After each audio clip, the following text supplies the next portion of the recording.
शिला प्रभुपाद की जय। जय। जो हम विष्णुपाद में जय हो। नमो ओम विष्णुपदाय कृष्ण पृष्ठाय भूतले श्रीमते भक्ति वेदांत स्वामी इति नामिने। नमस्ते सरस्वती देवं गौरवाणी प्रचारिणे निर्वशिष्य शून्यवादी पाश्चात्य तारिणे।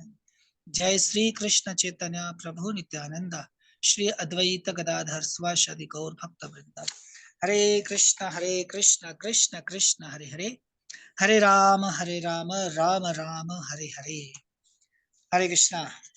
आप सभी भक्ति शास्त्री का हार्दिक स्वागत है। लेट हुए थोड़ा, कृष्ण कृपा करे। अच्छा, कल आप लोगों को असाइनमेंट दिया था कुछ पढ़ने के लिए, कहां से कहां तक पढ़ने के लिए दिया था प्रभु 24 से 42 तक। 24 से 42 तक। अच्छा, कोई ये बता सकता है 24 से 29 तक दिया था मैंने। 24 से 29 तक है प्रभु। 24 से 42 नहीं, 24 से 29। यस, 24 से 29 तक में क्या वर्णन है? ये प्रभु बताया था कि हम भगवान कृष्ण भावना में रहकर भगवत धाम जाते हैं। फिर उसके बाद देवताओं के बताया कि कुछ लोग अग्नि यज्ञ करके अग्नि में आहुति देते हैं, कोई ब्रह्म की पूजा करते हैं। इस तरह वर्णन आ रहा था। मैंने इतना तक पढ़ा। यस, ठीक है। प्रभु 24 से उसके बाद यस प्राण और रूपवान भाव के बारे में भी जो है ना श्लोक है इसमें। यस 28 28 29वां श्लोक है। 29वां श्लोक। यस, योग के ठीक। बारे में जो है ना ज्यादा बताया गया है। योगी जो है ना अभ्यास योग अष्टांग योग के जरिए जो है ना वो फिर भक्ति करते हैं और उससे जो है ना फिर वो ओके, और अपनी कोई जो है ना वो दूसरा? यानी जो ओके ओके, वो उन्हों की कठोर करते हैं। प्राणायाम के लिए करते बताया गया हैं, गृहस्थ गया है। ध्यान योग करते हैं और यज्ञ आदि का करते हैं और यस, यज्ञ करते हैं, बिल्कुल सही। असल चीज यही है कि ये 24 से 29 तक में यज्ञ का वर्णन है। हाँ, जैसे आप अपने सेशन में देख सकते हो, चौथे सेशन में यज्ञ हमें रूहानी ज्ञान की जानिब ले जाते हैं। ये 24 से लेकर के मतलब 25 से 33 तक वर्णन है, लेकिन 24 से लेकर 29 तक में यज्ञों के बारे में कहा गया है। मुख्तलिफ प्रकार के यज्ञ है इसमें। आपने देखा होगा 25वें श्लोक में, चौथे अध्याय के 25वें श्लोक में देवताओं की पूजा और ब्रह्म की उपासना, ये यज्ञ बताए गए थे। और इसी तरह 26वें श्लोक में मन पर कंट्रोल करना और इंद्रिय भोग को कंट्रोल करना, ये यज्ञ बताया गया था। हाँ, अपनी निर्धारित सरगर्मियों को सरंजाम देने से ये यज्ञ सरंजाम दिए जाते हैं और हवन यज्ञ में भी किए जाते हैं।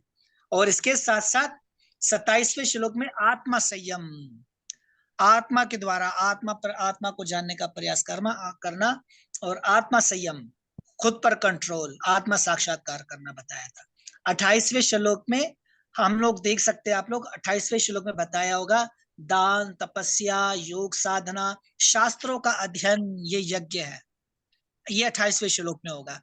अभी जो आप लोग पढ़ रहे हो, हम जैसे भक्ति शास्त्री कर रहे हैं, तो ये कौन सा यज्ञ है? मैं घर पे बैठा हूँ, मेरा लैपटॉप है, मोबाइल मेरे पास है, अर्जुन दास प्रभु अपने घर पे बैठा लैपटॉप खोल करके, आप लोग अपने अपने डिवाइस यूज कर रहे हो, कोई लैपटॉप कोई मोबाइल, तो ये कौन सा यज्ञ है?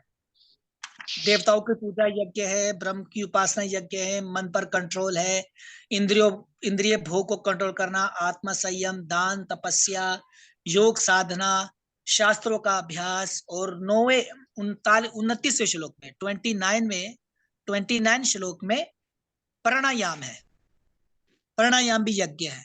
तो हम ये कौन सा यज्ञ कर रहे हैं इस वक्त? ये भक्ति यज्ञ कर रहे हैं प्रभु जी। शास्त्रों का क्यों अध्ययन। भक्ति सीख रहे हैं? ज्ञान अध्ययन कर ज्ञान यज्ञ है प्रभु।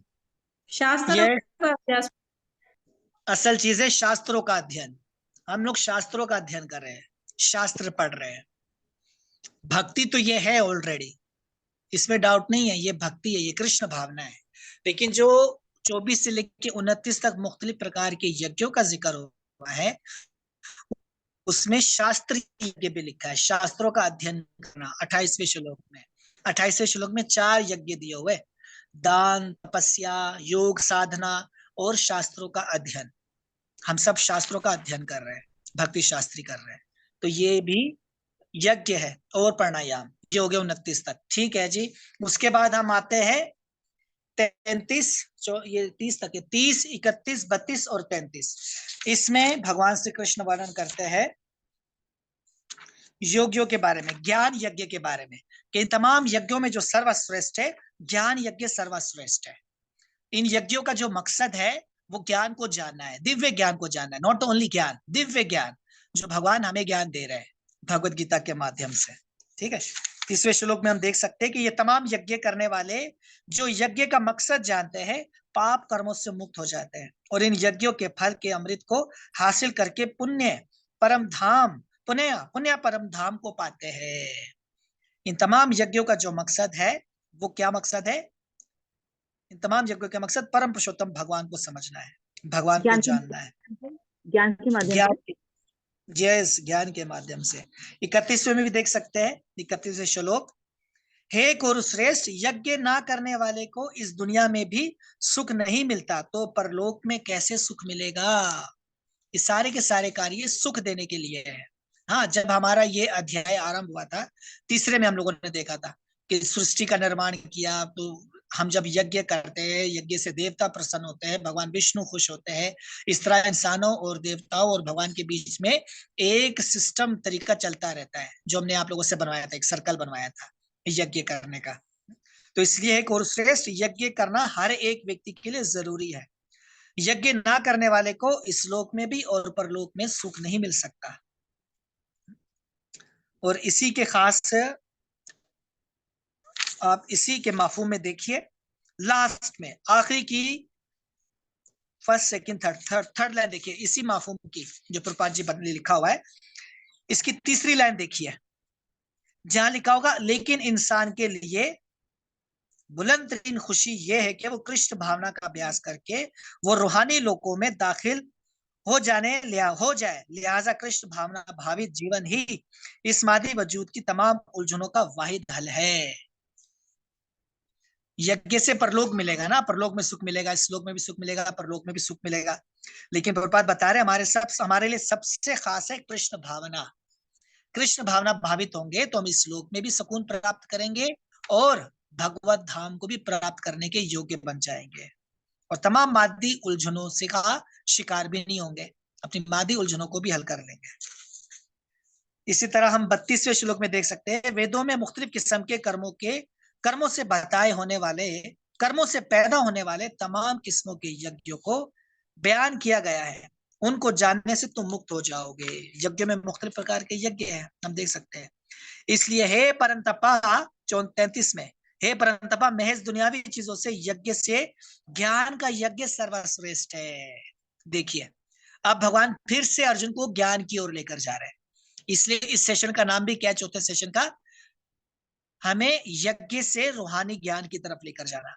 जहां सब हमने यज्ञ के विषय में पढ़ा, यज्ञ की महानता भगवान ने बताई, और अब भगवान श्री कृष्ण क्या कह रहे हैं 33वें श्लोक में, हे परंतपा, महज दुनियावी चीजों के यज्ञ से ज्ञान का यज्ञ बेहतर है, क्योंकि हे पार्थ, रूहानी ज्ञान तमाम कर्मों की आखिरी हद है।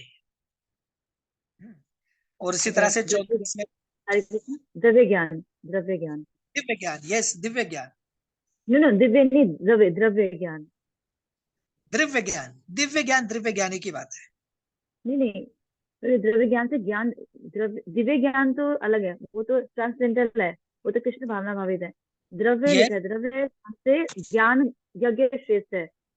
हे परंतप, द्रव्य ज्ञान से ज्ञान यज्ञ श्रेष्ठ है। तो द्रव्य ज्ञान, अन्य जितने ज्ञान यज्ञ है उसके बारे में चर्चा हो रही है, तो फिर ज्ञान यज्ञ से ऊंचा बताया है, तभी तो ज्ञान यज्ञ ऊंचा बताया है कि द्रव्य ज्ञान जितने और पहले बताए हैं उससे ऊंचा ज्ञान यज्ञ है। फिर ज्ञान यज्ञ से फिर दिव्य ज्ञान श्रेष्ठ है। तो द्रव्य पीछे की जो जितने भी यज्ञ बताए हैं उनको द्रव्य ज्ञान बताया। आप इसी माता जी, आप इसी श्लोक की बात कर रहे हैं ना, 33वें श्लोक की? हाँ, यस यस यस, 33वें श्लोक में जो वर्णन है ये दिव्य ज्ञान, रूहानी ज्ञान।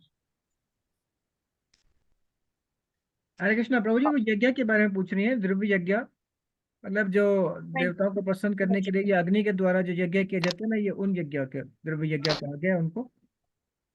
यस, मैं वही कह रही हूँ, वो अलग है ना, वो बाकी सारे जितने यज्ञ हुए हैं जी वो अलग है, इससे वो सब बेहतर यज्ञ है। अलग है, उन सबसे ये ज्ञान का यज्ञ अफजल बताया गया यहाँ पे। बेहतर क्षमा कीजिएगा, यस, मैंने इंटरप्ट किया। तो ठीक आगे ठीक प्रभु ठीक क्षमा कीजिएगा। ठीक ठीक ठीक ठीक, द्रव्य ज्ञान, ठीक है, यही यज्ञ सर्वश्रेष्ठ है, क्योंकि वो बेसिकली ज्ञान यज्ञ ही है। दिव्य ज्ञान जो हम रूहानी ज्ञान को समझने का प्रयास करें, जैसे हमने इस अध्याय को जब आरंभ किया था, चौथे अध्याय को, तो हमने आपको 4 चीजें लिखवाई थी, इसमें शुरू में 4 बातें लिखवाई थी, याद है किसी को? 4 पॉइंट लिखवाए थे हमने। पहला क्या लिखवाया था? ये दिव्य ज्ञान क्या है? ये ज्ञान, ज्ञान दिव्य ज्ञान क्या है? Yes yes. दूसरा क्या लिखवाया था, कोई दूसरा बताए? ज्ञान कैसे प्राप्त होगा, ज्ञान के ये जरिए ज्ञान निष्काम कर्म कैसे कर सकते हैं। बस बस, थैंक यू, मैंने एक पूछा है आपसे, दूसरा पूछा था, ये ज्ञान ये कैसे प्राप्त होगा? तीसरा कोई बताए, दूसरा अगला ज्ञान के जरिए निष्काम कर्म कर्म कैसे ज्ञान कर सकते के हैं। जरिए निष्काम कर्म कैसे कर सकते हैं। यस, निष्काम कर्म से फिर ज्ञान की विकास को कैसे बढ़ा सकते हैं? अब देख लीजिए, ये ज्ञान जो शुरू में भगवान ने ज्ञान दिया, सूर्यदेव को ज्ञान, कौन से ज्ञान की बात हो रही है? ज्ञान कैसे प्राप्त हो गई, ये ज्ञान क्या है? जो 1 से 10 तक में हमने चर्चा किया, भगवान श्री कृष्ण ने अपने विषय में बताया, गीता का इतिहास बताया कि ये वो ज्ञान है, ये दिव्य ज्ञान। ये ज्ञान कैसे प्राप्त होगा? ये ज्ञान कैसे प्राप्त होगा? अब इसके विषय में हम पढ़ेंगे 34वें श्लोक से, ये ज्ञान कैसे प्राप्त होगा, इस ज्ञान के जरिए निष्काम कर्म कैसे किए जा सकते हैं, मतलब भगवत भक्ति के द्वारा। आप खुद ही इसमें से ढूंढकर बताएंगे मुझे, आपको खुद ही को मिल जाएगा, आसानी से मिल जाएगा। 34वें श्लोक पर आइए। जी जी, हरे कृष्णा प्रभु। ये जो हैंडबुक में भी है, इसका खुलासा लिखा हुआ है, बहुत जबरदस्त।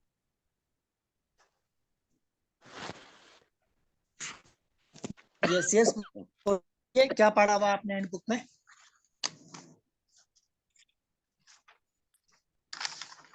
पढ़िए।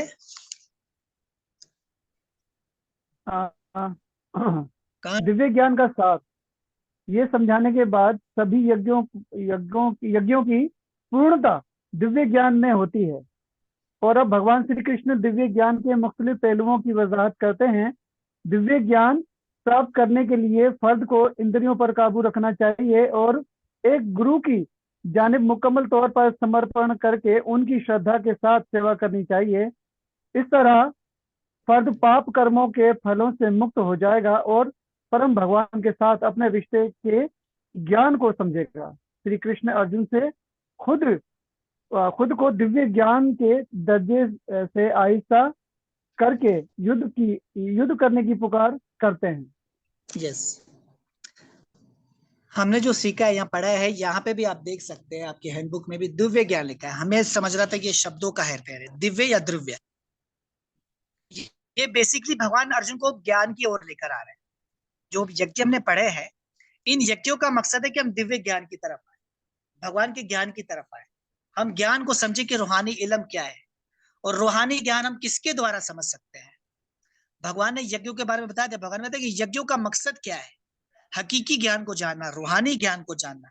हे परंतपा, महज दुनियावी चीजों के यज्ञ से ज्ञान का यज्ञ सर्वश्रेष्ठ है, क्योंकि हे पार्थ, रूहानी ज्ञान तमाम कर्मों की आखिरी हद है। ये दिव्य ज्ञान की बात है, भगवत तत्व की ज्ञान की बात है, आत्मा तत्व, आत्मा साक्षात्कार, भगवान को जानना, जो भगवान हमें साइंस बता रहे हैं। इसी साइंस को हम कैसे और अच्छे ढंग से समझ सकते हैं, ये इसी 34वें श्लोक में अब वर्णन है। ये 34वां श्लोक बहुत खास है, आपको याद भी करना है। जैसे इस अध्याय के, इसी चौथे अध्याय के हमको कितने श्लोक याद करने?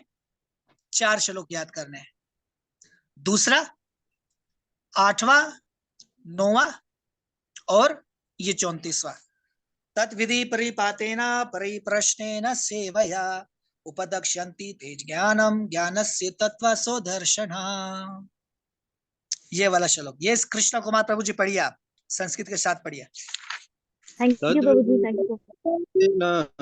परिप्रश्नेन सेवया उपदेक्षन्ति ते ज्ञानम ज्ञानिनस्तत्त्वदर्शन। रूहानी गुरु के कदमों में बैठकर सच्चाई सीखने की कोशिश करो, उनसे निम्रता से पूछो और उनकी सेवा करो। वो तुम्हें आत्मज्ञान दे सकते हैं क्योंकि उन्होंने सच्चाई को पा लिया है। देख लीजिए,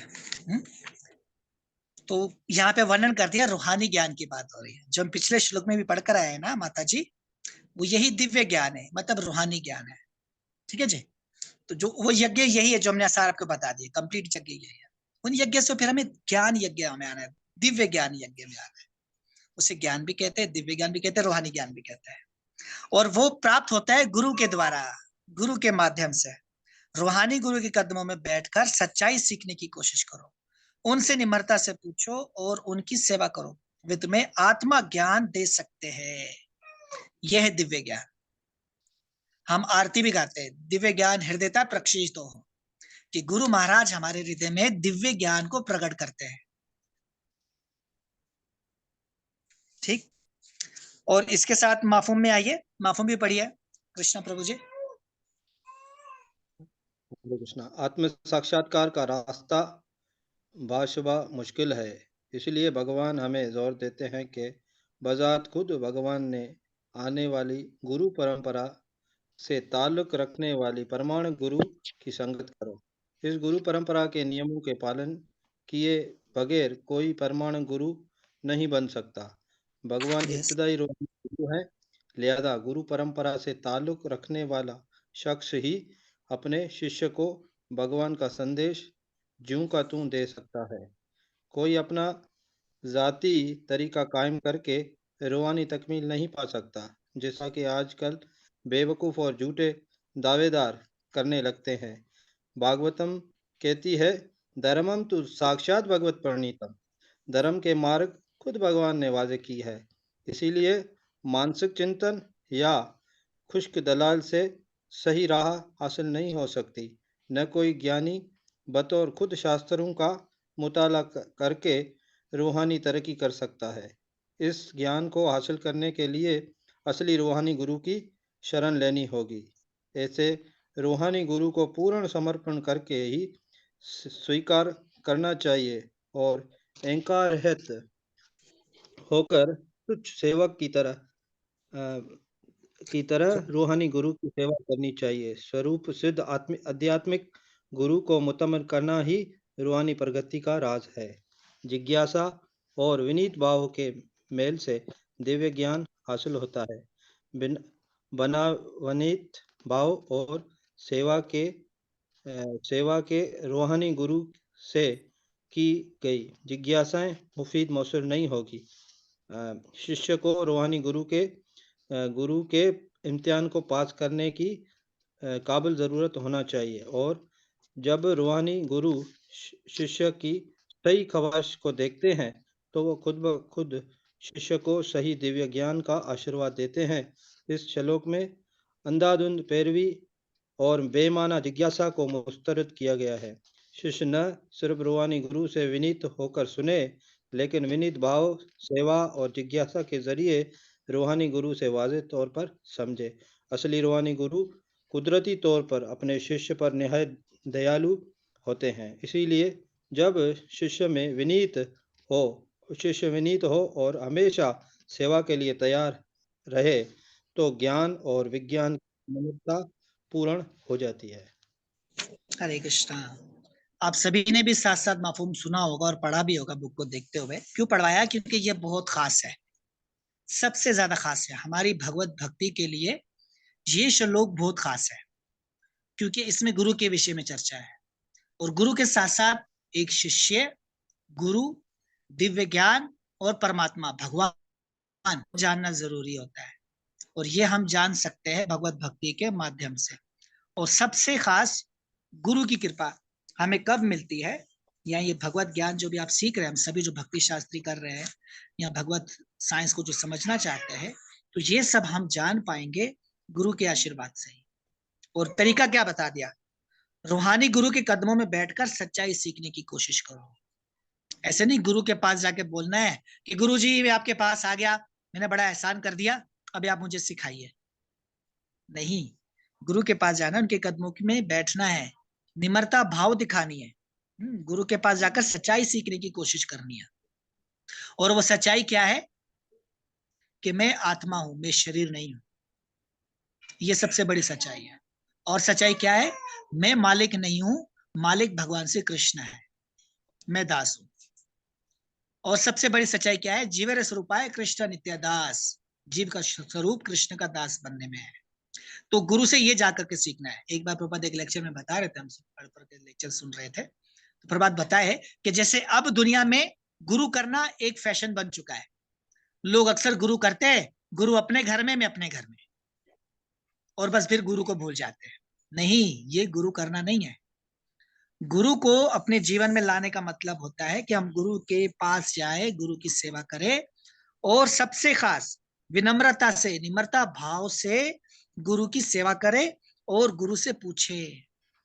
सिर्फ पूछना ही नहीं है, बल्कि गुरु के पास जाना है और निम्रता से गुरु से पूछना है और गुरु महाराज की सेवा करनी है। दो चीजें, निम्रता पूर्वक पूछना है और गुरु की सेवा करनी है। और गुरु की सेवा आप लोग पढ़कर आए होंगे आईडीसी में। गुरु की सेवा दो प्रकार से होती है, एक वपु सेवा और एक वाणी सेवा। जब गुरु आपके सामने मौजूद है तो गुरु की सेवा कीजिए, उनके चरणों को स्पर्श कीजिए, उनके चरण दबाइए, जो हो सकता है गुरु की सेवा करने के लिए। गुरु की सेवा के लिए तैयार रहना चाहिए। जैसे एक वैष्णव कृष्ण की सेवा के लिए तैयार रहता है, ऐसे ही गुरु की सेवा के लिए तैयार रहना चाहिए, हर तरह से, कि मैं गुरु महाराज की कैसे सेवा कर सकता हूँ। और ये हो गई वपु सेवा, शरीरी सेवा गुरु की, आपके बीच में मौजूद है, गुरु की सेवा कीजिए। और इसी के साथ साथ वाणी सेवा, जो गुरु ने आपको शिक्षा दी है, जो हदायत दी है, उस शिक्षा का पालन कीजिए। गुरु के बताए हुए बातों को अपनाइए, गुरु की आज्ञा का पालन करना। और अगर हम गुरु की आज्ञा का पालन नहीं करते तो ये क्या माना जाता है? इसको क्या बोलते हैं? गुरु अवज्ञा। गुरु अवज्ञा, गुरु अवज्ञा बोलते हैं। और ये क्या माना जाता है? कौन सा अपराध है ये प्रभु तीसरा अपराध है प्रभु। ये तीसरा अपराध है, इसलिए प्रतिदिन हम ये पढ़ते हैं। देखिए, हम पहले अपराध पे भी चर्चा कर चुके हैं, दूसरे अपराध पे भी चर्चा कर, अब तीसरा अपराध कि गुरु की अवज्ञा करना, गुरु की आज्ञा का पालन ना करना, ये अपराध है, महाअपराध है। अपराधी महाअपराध है, 10 नाम अपराधों में आता है, बड़ा अपराध है। तो हमें गुरु की आज्ञा को स्वीकार करना है, गुरु के दिए हुए उपदेशों को स्वीकार करना है। और गुरु उपदेश वही देंगे जो उन्होंने गुरु परंपरा से सीखा है। प्रपाद मापू में बता रहे, गुरु परंपरा के द्वारा गुरु आते हैं और गुरु परंपरा के द्वारा ये संदेश देते हैं, गुरु परंपरा के द्वारा शिष्य बनता है, फिर वो आध्यात्मिक जीवन को सीखता है, आध्यात्मिक ज्ञान को प्राप्त करता है। इसलिए आत्मा साक्षात्कार के लिए ये जरूरी है कि हमें, भगवान ये बता रहे हैं कि भगवान को जानने के लिए या भगवान के पास आने के लिए, भगवान को प्राप्त करने के लिए या भगवान के पास जाने के लिए हमें गुरु परंपरा का आसरा लेना पड़ता है, प्रमाणिक गुरु की संगत करनी पड़ती है। प्रमाणिक गुरु के द्वारा ही हम भगवत ज्ञान को समझ सकते हैं। इस गुरु परंपरा के नियमों का पालन किए बगैर प्रमाणिक गुरु नहीं बन सकते। खास लाइन है ये, पहला ही ऊपर का जो पैराग्राफ यहां तक पढ़ा है बहुत खास है। आत्मा साक्षात्कार के लिए भगवान हमें बता रहे हैं कि हमें गुरु स्वीकार कर, हम डायरेक्ट भगवान तक अप्रोच हासिल नहीं कर सकते, हमें गुरु स्वीकार करना ही पड़ेगा। और गुरु भी परंपरा के द्वारा होना चाहिए, प्रमाणिक गुरु होना चाहिए। परंपरा से आया हुआ गुरु ही प्रमाणिक माना जाता है। जो प्रमाणिक गुरु होगा, हम उन्हीं से भगवत ज्ञान को समझ सकते हैं, भगवान के संदेश को जान सकते हैं। और फिर बताया जा रहा है कि आजकल बेवकूफ लोग हैं, बहुत सारे बेवकूफ लोग हैं जो ये दावा करते हैं कि भागवतम के मुताबिक धर्मम तो साक्षात भगवत परिणीतम, धर्म की मार्ग खुद भगवान ने वाचा की है। इसलिए मानसिक चिंतन खुश्क दलाइल से सही राह हासिल नहीं, ना कोई ज्ञानी बतौर खुद शास्त्रों का मुताला करके रूहानी तरक्की हासिल कर सकता है। इस ज्ञान को हासिल करने के लिए असली रूहानी गुरु की शरण लेनी होगी। अपने मन माने ढंग से खुद शास्त्रों का अभ्यास करके, खुद अध्ययन करके हम भगवान तक नहीं जा सकते, हम समझ नहीं सकते। हमें प्रमाणिक गुरु की आवश्यकता है, प्रमाणिक गुरु के बगैर हम कुछ भी नहीं। इसलिए तत्विधि प्रणिपाते ना परि प्रश्न न सेवया, उपदक्ष्यन्ति ते ज्ञानम ज्ञानस्ते तत्त्वसो दर्शना। गुरु के द्वारा ही हम असल में ज्ञान को समझ सकते हैं, रूहानी ज्ञान को प्राप्त कर सकते हैं, गुरु की सेवा करके, उनसे जान करके। इसलिए गुरु के पास जाना है, उनके चरणों की सेवा करनी है, आजिज़ी से उनसे पूछना है और उनकी सेवा करनी है, और फिर वो आत्मा ज्ञान हमें दे सकते हैं। हरे कृष्णा। हरे कृष्णा प्रभु। प्रभु थोड़ी एक लाइन इसी मौसम की, ये जो इसमें लिखा हुआ है कि इस श्लोक में अंधाधुंध पैरवी और बेमाने जिज्ञासु दोनों को मुस्तरद किया गया है। इस पर थोड़ा जरा कुछ बोलेंगे प्रभु? आखिरी पैराग्राफ में इसके श्लोक के तात्पर्य में, श्लोक के तात्पर्य में आखिरी पैराग्राफ में मुस्तरद किया गया है। कौन सी? जी जी 34 श्लोक। जी जी, ये जो 35 श्लोक है ना प्रभु, संस्कृत में इसके ऊपर जी जी, इसमें लिखा है इस श्लोक में अंधाधुंध पैरवी और बेमाने जिज्ञासु दोनों को मुस्तरद किया गया है। हाँ, इस श्लोक में देखिए, ये पूरा लाइन है ना, इस श्लोक में अंधाधुंध पैरवी और बेमाना जिज्ञासा दोनों को मुस्तरद किया गया है। अंधाधुंध पैरवी मतलब अपने मन माने ढंग से प्रयास करना। मैं कोई गुरु नहीं करूंगा जी, मुझे गुरु की क्या आवश्यकता है, मैं खुद ही जानने का प्रयास करूंगा, मैं खुद ही सीखने की कोशिश करूंगा, मैं खुद ही करूंगा जो भी करना है। और हम समाज में बताया जाता है, कोई भी इंसान काम करता है, चाहे भौतिक काम करता है, चाहे आध्यात्मिक काम करता है, उसको किसी ना किसी की शरण लेनी पड़ती, सीखना पड़ता है। एक तो आध्यात्मिक गुरु होगा ना, रूहानी गुरु, एक तो दीक्षा गुरु होते हैं हमारे। इसके साथ साथ भक्ति मार्ग में हमारे शिक्षा गुरुजन भी तो होते हैं ना, जिनसे हम भगवत भक्ति सीखते हैं, भगवत भक्ति जानते हैं। उन शिक्षा गुरुओं के द्वारा हम समझते हैं कि मुझे क्या करना चाहिए, क्या नहीं करना चाहिए। हाँ, वो सभी होते हैं ना, शामिल होते हैं इसके अंदर। तो अंधाधुंध का मतलब यही कि खुद अपने मन माने ढंग से कुछ भी पढ़ना, यहाँ से पढ़ना, वहां से पढ़ना, ये भी जानना, वो भी जानना। हाँ, बस शास्त्र है, मैं क्या गुरु के पास जाऊं, मैं खुद ही जानूंगा, ये अंधाधुंध है। इसलिए ऐसी जिज्ञासा बेमायनी है, जो खुद अपने मन में ढंग से कर, और इसको मुस्तरद किया गया है। रूहानी ज्ञान को हम तभी समझ सकते हैं जब हम वैष्णवों का संग करेंगे, जब हम साधुओं का संग करेंगे, और जब हम गुरु पादाश्रय, गुरु की शरण ग्रहण करेंगे। नंद कुमार प्रभु जी। जी प्रभु जी।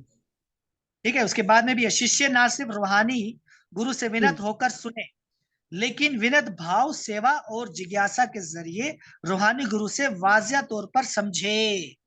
ये भी बताया जा रहा है क्या, कि शिष्य ना सिर्फ गुरु के पास विनत होकर जाए कि गुरु जी गुरु के सामने से प्रणाम करना, झुकना, निम्रता दिखाना, सिर्फ यही नहीं करना, ये भी करना गुरु के पास। और सिर्फ इसी से काम नहीं चलेगा कि बस गुरु के सामने झुके रहना, बल्कि नियमित भाव और सेवा और जिज्ञासा के जरिए रूहानी गुरु से वाज़िया तौर पर समझे, गुरु से ज्ञान भी समझे। ऐसे नहीं कि बस आप गुरु हो जी, आप गुरु हो, गुरु नहीं, ऐसे भी नहीं चलेगा। आर्जी दिखानी है, लेकिन गुरु से पूछना भी है, प्रश्न भी करने गुरु से, अपने आध्यात्मिक भक्ति सेवा के लिए गुरु से जानना भी है। गुरु महाराज, मैं भगवत भक्ति में कैसे सुधार ला सकता हूँ? गुरु महाराज, मैं वैष्णवों का संग कैसे कर सकता हूँ? कोई भी बात हो, हमें गुरु से करनी चाहिए, पूछनी चाहिए। और सबसे खास पॉइंट, दीक्षा के समय हम क्या बोलते भी क्या है, दीक्षा काले भक्त करे आत्मा समर्पण। दीक्षा के समय भक्त अपने आप को गुरु को समर्पण कर देता है। और इसका मतलब क्या होता है कि मेरी लाइफ गुरु महाराज जी अब आपके हाथ में है, आप जो मेरे लिए करेंगे मैं उसका पालन करूंगा। समझ रहे हैं? असल में तो दीक्षा का मतलब ये होता है, गुरु का मतलब ये होता है। इसलिए गुरु के पास जाना है। जैसे जब हम आध्यात्मिक ज्ञान हासिल कर रहे हैं, तो गुरु से आध्यात्मिक ज्ञान सीखना भी है, जानना भी है, आत्मा तत्व के विषय में, भक्ति के विषय में। ये बहुत जरूरी है। हर एक को अपने गुरु से संपर्क जरूर रखना चाहिए, उनसे पूछते रहना चाहिए। पॉसिबल हो वपु सेवा हो सकती है, संग कर सकते हो तो संग कीजिए। और संग का भी मतलब ये नहीं, जैसे पहले बता दिया, कि गुरु जो है दोस्त है, आओ गुरु एक दूसरे के कंधे में कंधा डाल के चलेंगे, बाहों में बाह डाल के चलेंगे, ओ मेरा गुरु तो मेरा फ्रेंड है। नहीं, ऐसे नहीं चलेगा। ये स्टैंडर्ड नहीं है गुरु का। गुरु का स्टैंडर्ड है कि आजिज़ी से उनकी सेवा करनी है, सेवा के साथ साथ उनसे ज्ञान सीखना है, भगवत भक्ति अपनानी है और गुरु का आशीर्वाद चाहिए। गुरु के आशीर्वाद से हम भगवत भक्ति में उन्नति कर सकते हैं, क्योंकि वो आचार्य है, वो भगवान श्री कृष्ण की खास नुमाइंदे। गुरु कोई आम वस्तु नहीं है, गुरु भगवान नहीं है, लेकिन गुरु भगवान का नुमाइंदा है। आईडीसी में हम सब सीख कर आए, आप लोग तकरीबन आईडीसी करके बैठे हुए हैं। हाँ, डिसाइपल कोर्स किया हुआ है, सभी में यही सीखा है। प्रभुपाद यही बता रहे हैं कि गुरु का सम्मान भगवान के सम्मान की तरह ही करना चाहिए। लेकिन गुरु कभी नहीं बोलता कि मैं भगवान हूं। प्रभुपाद का एक लेक्चर भी उसमें कहते हैं Prabhupada ji, the real Guru says I am not God, I am servant of the God and I make you servant of the God. ये सच्चे गुरु की खासियत है। वो कभी ये नहीं कहेंगे कि मैं गॉड हूं, मैं तुम्हारे सामने तुम्हारा गुरु हूं और मैं ही भगवान हूं। नहीं, सच्चा गुरु ये नहीं कहेगा। The real Guru says I am servant of the God, मैं भगवान का दास हूं, मैं कृष्ण का दास हूं। And I make you servant of the God, और मैं तुमको भी भगवान का दास बनाने के लिए आया हूं। हम सबको दास बनना है, ये गुरु हमें परिचय करवाते हैं। इसी को आत्मा साक्षात्कार बोलते हैं। आत्मा भगवान का दास है, आत्मा का कर्तव्य है परम पुरुषोत्तम भगवान श्री कृष्ण की सेवा करना। और हमें गुरु को सम्मान ऐसे ही देना है जैसे हम भगवान को देते हैं। ये शिष्य का फर्ज होता है, और वो गुरु अपने गुरु को सम्मान ऐसे देता है जैसे भगवान को दे रहा है। यही गुरु परंपरा कहलाती है। हरे कृष्णा। और परमाणिक गुरु से जुड़ने का मतलब भी क्या होता है? परमाणिक गुरु से जुड़ने का मतलब होता है कि हम गुरु परंपरा से जुड़ते हैं। ये जो परंपरा ब्रह्मा तक जाती है, कृष्ण तक जाती है, इसे जब हम दीक्षा लेते हैं तो हम गुरु महाराज से जुड़ते हैं। गुरु का मतलब होता है जब हम दीक्षा लेते हैं केवल एक गुरु से नहीं जुड़े, हम प्रभुपाद से जुड़े, हम षड गोस्वामियों से जुड़े, हाँ, हम चैतन्य महाप्रभु से जुड़े, जो गुरु प्रणाली हमारे पास है, गुरु परंपरा, हम उनसे जुड़े। ठीक है, इतना जाने होंगे, भी आगे चलते हैं। हरे कृष्णा। 35वां श्लोक पढ़िए भागवत प्रभु जी, 35वां श्लोक पढ़िए। हरे कृष्णा। स्वरूप सिद्ध व्यक्ति से असल ज्ञान हासिल करने पर तुम दोबारा कभी ऐसे मोह को प्राप्त नहीं करोगे, क्योंकि इस ज्ञान के जरिए तुम देख सकोगे कि सभी जीव परमात्मा के अंश स्वरूप हैं, यानी वो सब मेरे हैं। ये स्वरूप सिद्ध इस व्यक्ति से है, क्योंकि गुरु स्वरूप सिद्ध व्यक्ति होते हैं, और स्वरूप सिद्ध व्यक्ति से असल ज्ञान हासिल करने पर तुम दोबारा कभी ऐसे मोह को प्राप्त नहीं करोगे। कौन सा मोह? कौन सा मोह को प्राप्त नहीं करेंगे? बोलिए। भौतिक जीवन भौतिक जीवन और परिवार में, परिवार का मोह, अज्ञानता, अज्ञानता। असल चीज इंद्रियों को संयम में रख पाएंगे। सबसे खास पॉइंट है, मैं ये शरीर नहीं हूँ। हाँ, इस मोह को छोड़ देंगे, क्योंकि हमें अपने शरीर से बहुत प्यार है। इस मोह को छोड़ देंगे। हाँ जी, बिल्कुल बिल्कुल, इस मोह को प्राप्त नहीं हो गए। इस शरीर से जो हम मोह कर रहे हैं, दुनिया से जो मोह कर रहे हैं, भौतिक कामनाओं से जो मोह कर रहे हैं, अपनी इंद्रियों से जो मोह बना करके बैठे, उसका त्याग हो जाएगा। क्योंकि इस ज्ञान के जरिए तुम देख सकोगे कि सभी जीव परमात्मा के अंश स्वरूप है। आगे बता दिया ना, सभी जीव परमात्मा के अंश है, यानी वो सब मेरे हैं। किसके? भगवान के। हम सब भगवान के हैं, सभी जीव भगवान के हैं, हर एक वस्तु भगवान की है। और केवल इतना ही नहीं कि जीव भगवान के हैं, बल्कि हर एक वस्तु भगवान की है। इसलिए हमें हर एक चीज को भगवान की सेवा में लगाना है। कुछ भी हो समाज में, हरकत करने वाली, गैर हरकत करने वाली, कुछ भी चीज हो, हर एक वस्तु भगवान की है। जैसे अभी आपका मोबाइल फोन, लैपटॉप, हमारा ये सब सेवा में यूज हो रहा है, कृष्ण सेवा में यूज हो रहा है, ये सब भगवान का है। हम भगवान के हैं, हमसे जुड़ी हर एक चीज, जो कुछ ब्रह्मांड में है, वो सब कुछ कृष्ण का है, हमारा कुछ भी नहीं है। इस भाव को समझ आते हैं, ये स्वरूप सिद्ध व्यक्ति होता है। यस, ये हो गए ज्ञान को हम समझ सकते हैं गुरु के माध्यम से। हाँ, इसलिए कहा गया था इस चैप्टर को, यज्ञ से किसकी ओर जाना? यज्ञ से किसकी ओर जाना? ज्ञान की ओर। ज्ञान की ओर। दिव्य ज्ञान। ठीक ठीक ठीक ठीक 33 के बाद हम आ गए थे, 33 तक था। अच्छा, फिर उस दिव्य ज्ञान को प्राप्त कैसे कर सकते हैं वो बताया 34 और 35 में। ये दिव्य ज्ञान की तरफ जाना है, लेकिन कैसे जाए दिव्य ज्ञान की तरफ, वो 34 और 35 में बता दिया कि गुरु के जरिए हम दिव्य ज्ञान को समझ सकते हैं। ठीक, इसके बाद 36वें श्लोक में आई है। 36वें श्लोक में क्या वर्णन किया जा रहा है इस ज्ञान के बारे में ही। अब 36, 37 और 38 और 42 इसमें ज्ञान की कैटेगरी के बारे में, ज्ञान की अहमियत बताई जाएगी। आप देख सकते हैं अभी यहां से लेकर के 34 से लेकर के हम 42 तक जो पढ़ रहे हैं, 34, 35 हमने पढ़ा है, गुरु से ज्ञान जान सकते हैं। इसके बाद से अभी हम दिव्य ज्ञान का सार, दिव्य ज्ञान की अहमियत क्या है, भगवान उसकी अहमियत को बता रहे दिव्य ज्ञान की। तो क्या है 36वें श्लोक पढ़िए। 36वां श्लोक रामेश्वर प्रभु बोलिए। हरे कृष्णा प्रभु। अगर तुम तमाम पापियों से बड़े पापी भी समझे जाते हो, तब भी तुम दिव्य ज्ञान की शक्ति में बैठकर मादी दुखों के समंदर को पार करने के काबिल हो जाओगी। यस, ये देखिए अब पहली बात क्या कही जा रही है, कश्ती। आप नोट कर सकते हैं 36वें श्लोक में कश्ती की बात की गई है, नाव की, कि अगर तुम समझते हो कि अगर तुम तमाम पापियों से बड़े पापी भी समझे जाते हो, तब भी तुम दिव्य ज्ञान की कश्ती में बैठकर मादी दुखों के समंदर को पार करने के काबिल बन जाओगे। ये ज्ञान की खासियत है, दिव्य ज्ञान की खासियत है। हम बड़े से बड़े पापी क्यों ना हो, लेकिन हम जब कृष्ण भावना भावित हो जाते हैं और परमाणिक गुरु का आश्रय ले लेते हैं, तो इसी दिव्य ज्ञान, यही भगवत ज्ञान जो हम पढ़ रहे हैं, सीख रहे हैं, भगवत गीता का ज्ञान, इसी ज्ञान को हम हासिल करने से इस भव सागर को पार कर सकते हैं, इस दिव्य ज्ञान की कश्ती में बैठ जाए। ठीक है, 36वें श्लोक में कश्ती का जिक्र किया गया, नाव का। अब 37वें श्लोक में देखिए मजीद क्या कहा जा रहा है दिव्य ज्ञान के विषय में। यस, रोमाबाद प्रभु जी बोलिए।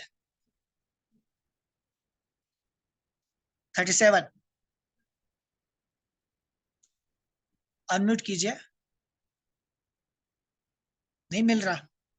मिल गया मेरे पास ये अर्जुन, जिस तरह आग लकड़ी को जलाकर राख कर देती है, इसी तरह ज्ञान की आग मादी कर्मों के तमाम बंधन को जलाकर राख कर देती है।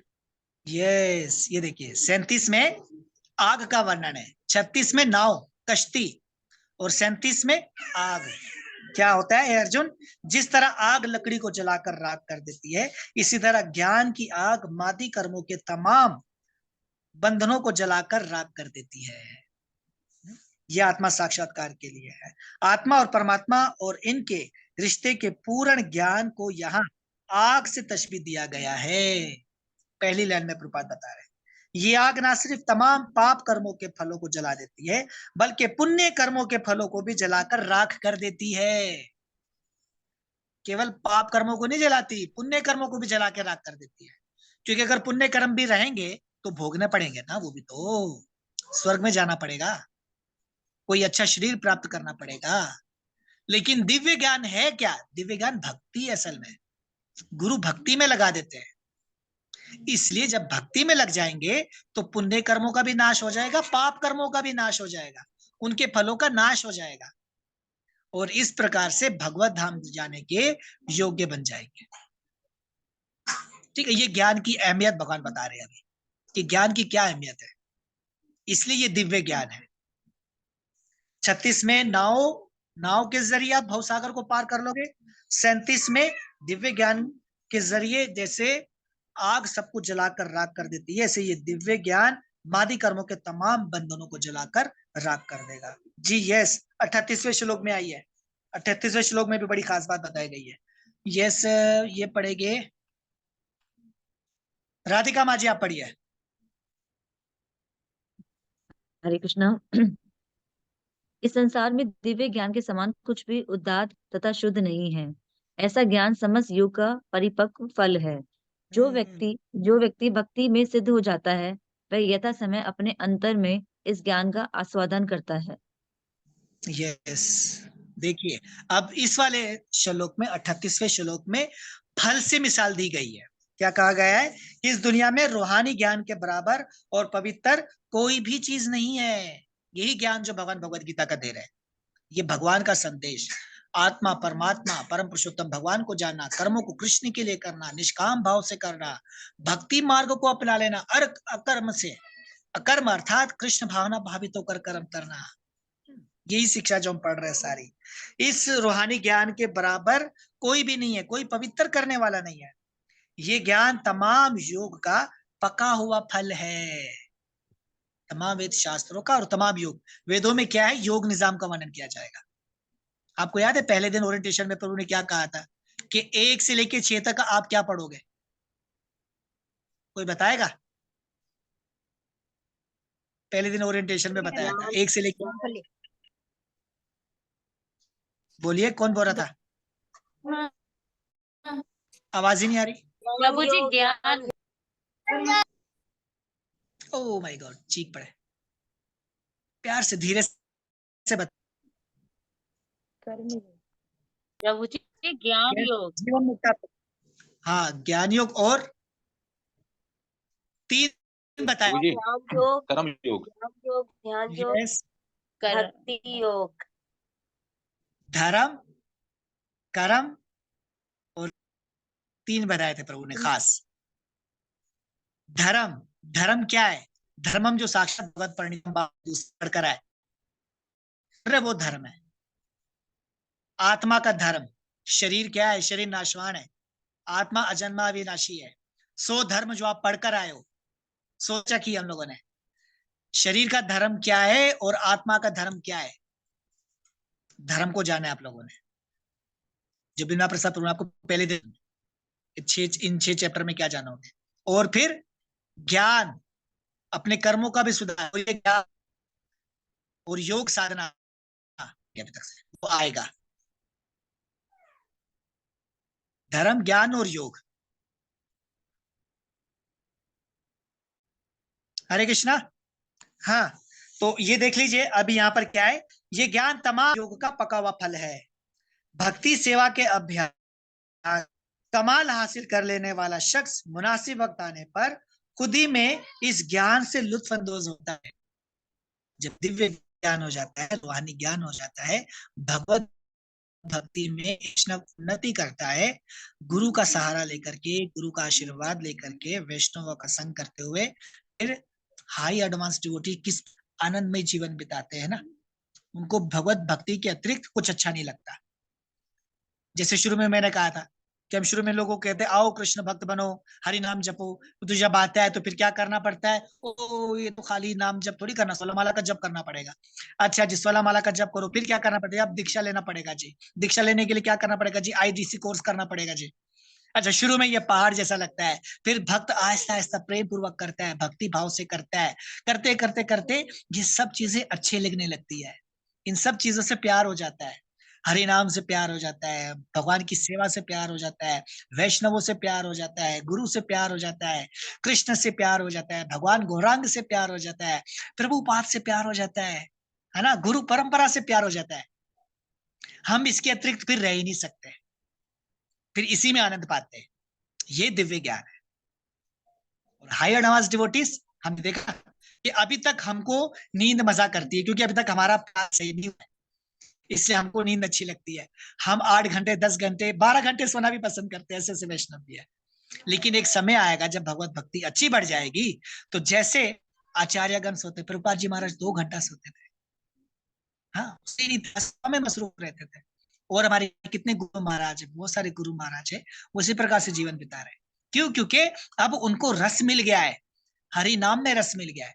उनको सोना भी अच्छा नहीं लगता, उनको केवल क्या अच्छा लगता है? कृष्ण की सेवा करना अच्छा लगता है, कृष्ण का प्रचार करना अच्छा लगता है, भगवत गीता, भागवतम, चरितामृत, इनका अध्ययन करना, वैष्णवों का संग करना, ये अच्छा लगता है ना। हम गुरु महाराज की, बहुत सारे गुरु महाराज की मिसालें देख सकते हैं।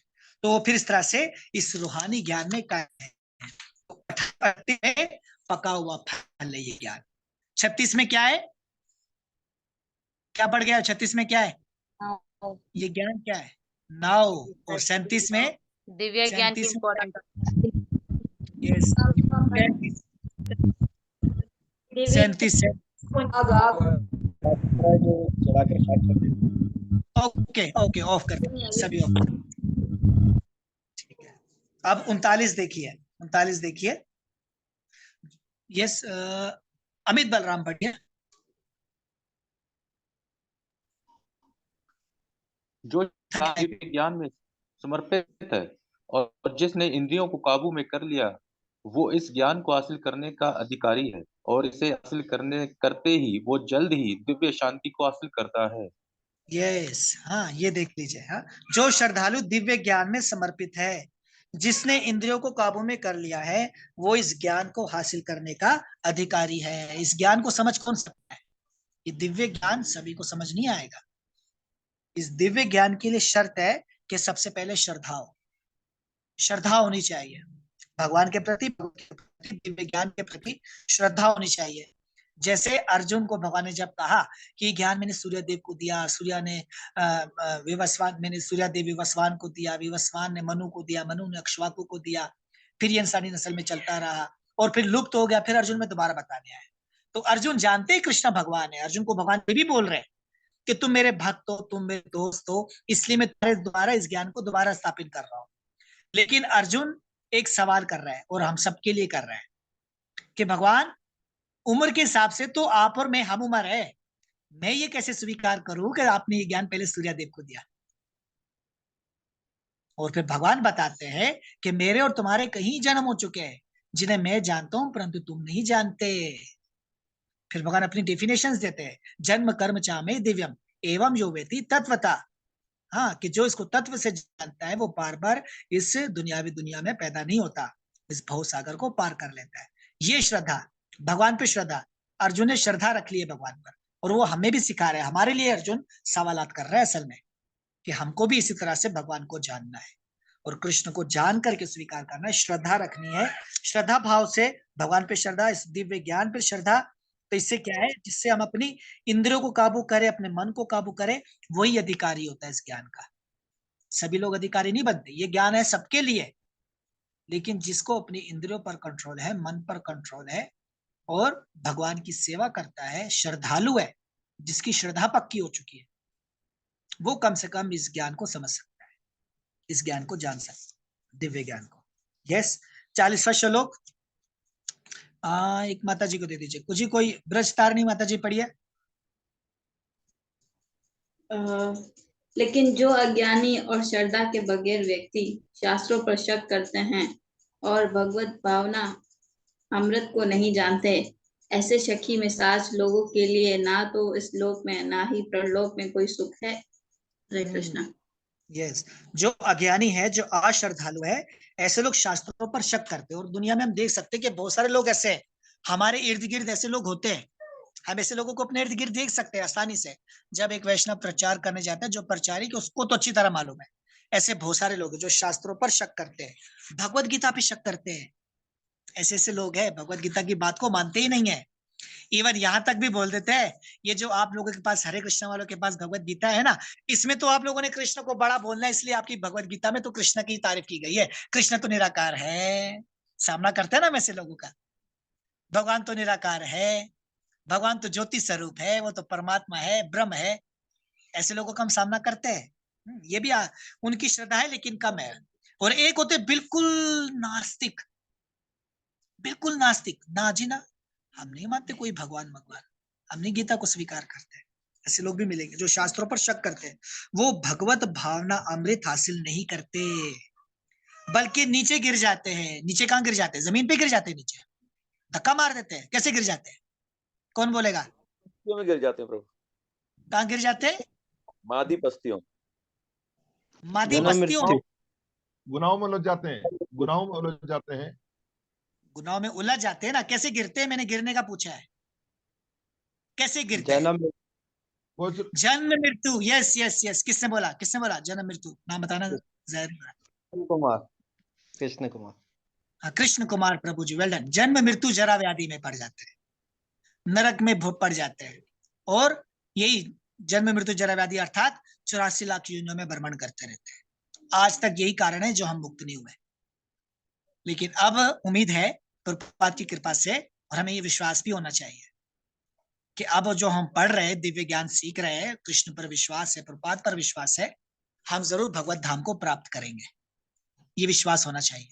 आल्दो हम भक्ति इसलिए नहीं कर रहे कि हमको भगवत धाम जाना है, वृंदावन धाम पहुंचना है, गौलोक वृंदावन धाम। हम भक्ति इसलिए कर रहे हैं क्योंकि कृष्ण खुश हो रहे हैं, प्रभुपाद जी खुश हो रहे हैं। हमें इसी घर से, इसी भाव से भक्ति करनी है। ये निष्काम भक्ति हो जाएगी, पूर्णता से कृष्ण भावना भावित हो जाएंगे। और भक्ति के अंदर ये बाय प्रोडक्ट है, ये तो मिलेगा ही मिलेगा। हाँ, जैसे पत्नी घर आती है तो जहर साथ लेके ही आती है, कुछ ना कुछ लेके ही आती है पत्नी। जब विवाह करते हैं तो पत्नी कुछ ना कुछ लेकर आती है ना, कि नहीं लाती है पुरुषों? जी प्रभु जी, ले जाती है। हम अपने भाई को लेकर आती है। भाई को नहीं लेके जाते। हम क्या प्रभु बोला? जी ले आए थे अपने भाई को अपने साथ जेज में, फिर वापस चले गए।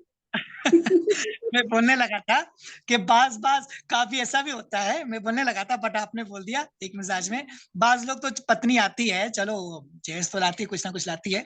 बाज पत्नी ऐसी होती है, छोटे छोटे साला साली को भी ले आती है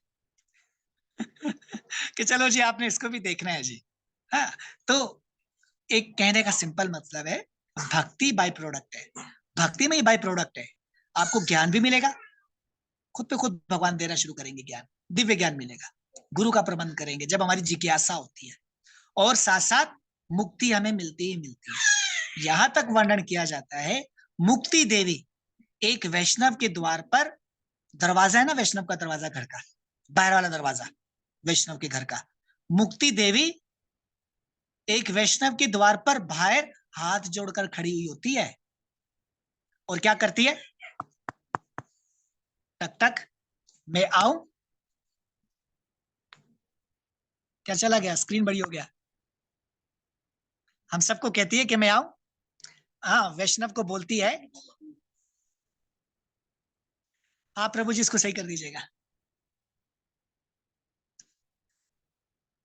हरे कृष्णा।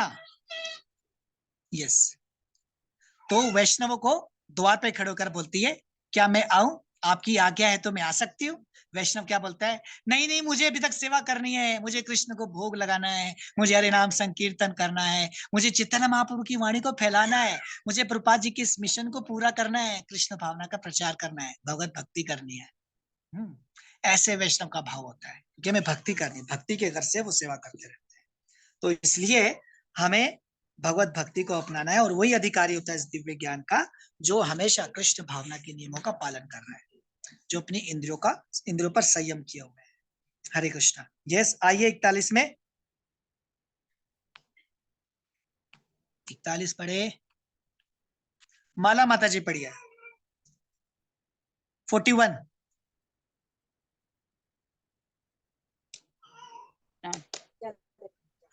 जो शख्स भक्ति सेवा में फल की इच्छा को छोड़कर कर्म करता है और जिसका शक दिव्य ज्ञान से खत्म हो गया है, वो दरअसल खुद ही में कायम है। इसलिए ए धनंजय, वो शख्स कर्म बंधन में नहीं फंसता। यस, आ गया ना, कितनी बड़ी बात। जो शख्स भक्ति सेवा में फल की इच्छा छोड़कर, जो भी मैं बताया, मुक्ति की कामना नहीं होती वैष्णव को, वो क्या करता है? जो शख्स भक्ति सेवा में फल की इच्छा को छोड़कर कर्म करता है, जिसका शक दिव्य ज्ञान से खत्म हो चुका है। हमारा भगवान पे पूरा विश्वास है। हमारा शक पहले था हम शरीर है, अब हम शरीर नहीं, हम आत्मा है, और आत्मा का कर्तव्य है, आत्मा का स्वधर्म है कृष्ण की सेवा, कृष्ण के लिए जीना, कृष्ण की सेवा करना। वो दरअसल खुद ही में कायम है। खुद ही में कायम होने का मतलब क्या होता है? इस लाइन का मतलब कौन बताएगा कि वो दरअसल खुद ही में कायम है? यस, कोई बताए, या तो मैं एक बार हिंदी में माता जी से भावना में मतलब क्या है? कृष्ण भावना में मगन। राधिका माँ जी, आप बताइए जरा हिंदी से पढ़ के, क्या लिखा होगा? प्रभु जी, आत्मा संयम। आत्मा संयम, आत्मा संयम मतलब फिर क्या कहेंगे इसको, और इसकी खुलासा क्या होगा? प्रभु जी हिंदी के अंदर आत्मपरायण है। आत्मपरायण है, आत्मपरायण। और आत्मपरायण की डेफिनेशन क्या दे सकते हैं? Self satisfied. हाँ, सेल्फ, वो मुतमईन है, अपने आप में मुतमईन है, जो कुछ जीवन में है कृष्ण की कृपा है, जो नहीं है आत्मा Ram. Well done, well done, जबरदस्त अक्षर पकड़ा, आत्मा राम है। आत्मा राम है वो। और ये जो राधिका माँ जी ने बताया वो भी, ये सब बड़े खास खास शब्द है। इसको कहते हैं वो खुद ही में कायम है, मुतमईन है, वो द्वैत से आजाद है। फिर आत्मा राम में ये सारी डेफिनेशन आ जाएगी। सबसे खास लफ्ज आत्मा राम है, आत्मा राम में सभी डेफिनेशन आ जाएगी। इसलिए है धनंजय, वो शख्स कर्म बंधन में नहीं फंसता। फिर ऐसा शख्स जो है वो कर्म बंधन में कभी नहीं फंस सकता। यस, आ जाइए 42वें श्लोक पे।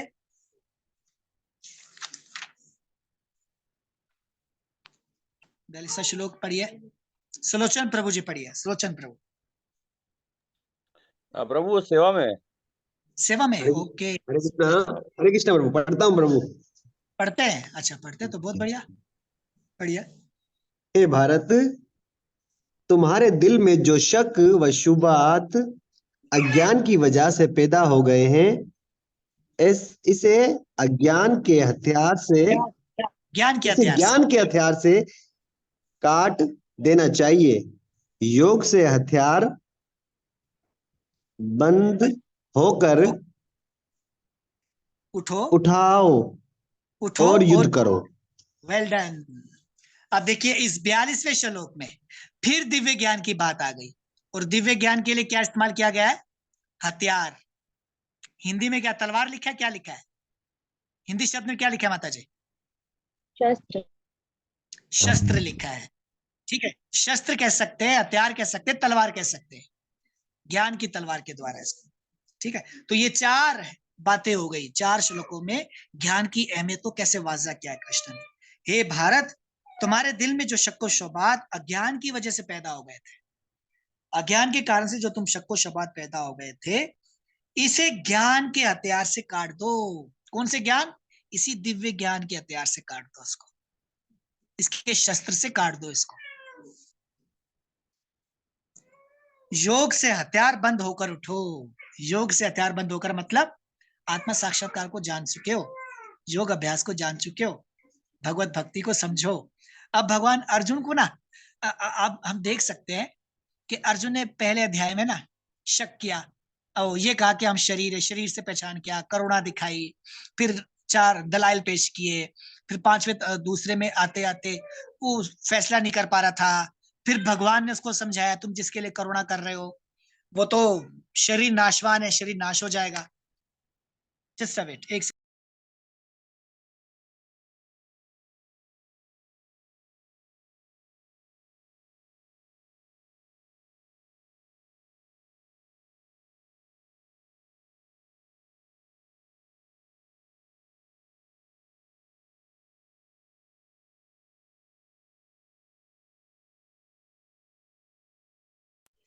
हरे कृष्णा। एक्चुअली बाहर गया हुआ था तो लैपटॉप चल नहीं पाया, पता नहीं क्या कारण हो गया, तो मैंने जल्दी जल्दी में मोबाइल पर ही क्लास को लगाया। तो मोबाइल भी देखा तो मोबाइल भी ऑफ होने वाला है, इसको साथ चार्ज। वैसे मोबाइल में बहुत अच्छा आपका रिजल्ट आ रहा है, आपका वॉइस का, आपकी वीडियो का मोबाइल में बहुत अच्छा आ रहा है। अच्छा, तो एक्चुअली क्या है कि इसमें स्क्रीन छोटी, अच्छा इसमें स्क्रीन छोटी आती है और कुछ करना होता है।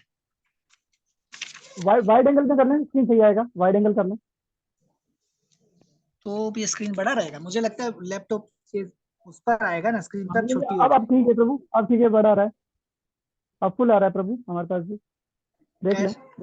हाँ, हाथ फिलहाल ऐसे ही चलाते हैं इसको, चार्ज भी करना है, मोबाइल चार्ज भी नहीं है भाई, बाहर जाने का ये नुकसान हुआ है। कृष्ण ने चाह क्लास पूरी हो जाएगी फिर। अच्छा देख लीजिए फिर क्या हमने क्या क्या क्या क्या बात बोल रहा था मैं?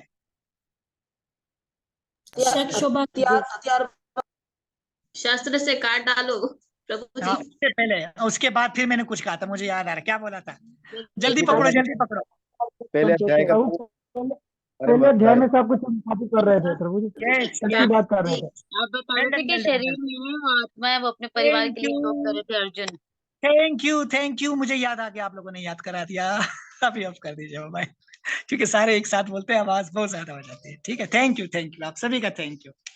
हाँ, अर्जुन ने पहले शक किया। अर्जुन ने क्या कहा? अपनी पहचान शरीर से की पहले अध्याय में, और कहा कि मैं युद्ध नहीं लड़ूंगा क्योंकि मेरे अपने खड़े, सभी मेरे सामने अपने हैं। और दलाइल भी अर्जुन ने पेश किया, और दलाइल भी बड़ी घासू दलाइल थी, जबरदस्त दलाइल से। उस दलाइल पर देखे तो वाकई अर्जुन को युद्ध नहीं करना चाहिए था।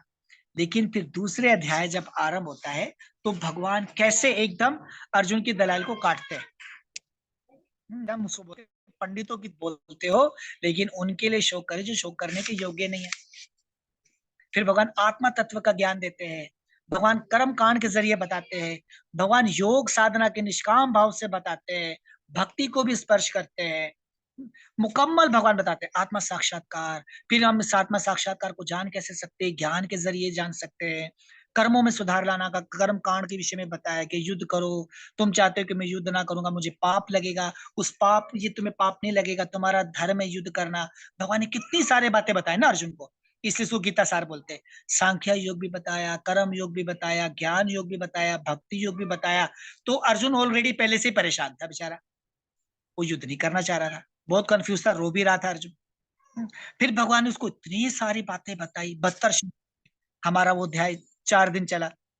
फिर भगवान जैसे ही तीसरा अध्याय आरंभ होता है, तो तीसरा अध्याय आरंभ होते अर्जुन भगवान से सवाल कर लेते हैं कि भगवान आप ज्ञान को श्रेष्ठ बोल रहे हो, फिर मुझे कर्म करने के लिए भी कह रहे हो, कर्म करूंगा तो मुझे युद्ध लड़ना पड़ेगा, और फिर आप मुझे इस घोर युद्ध के लिए क्यों कह रहे हो?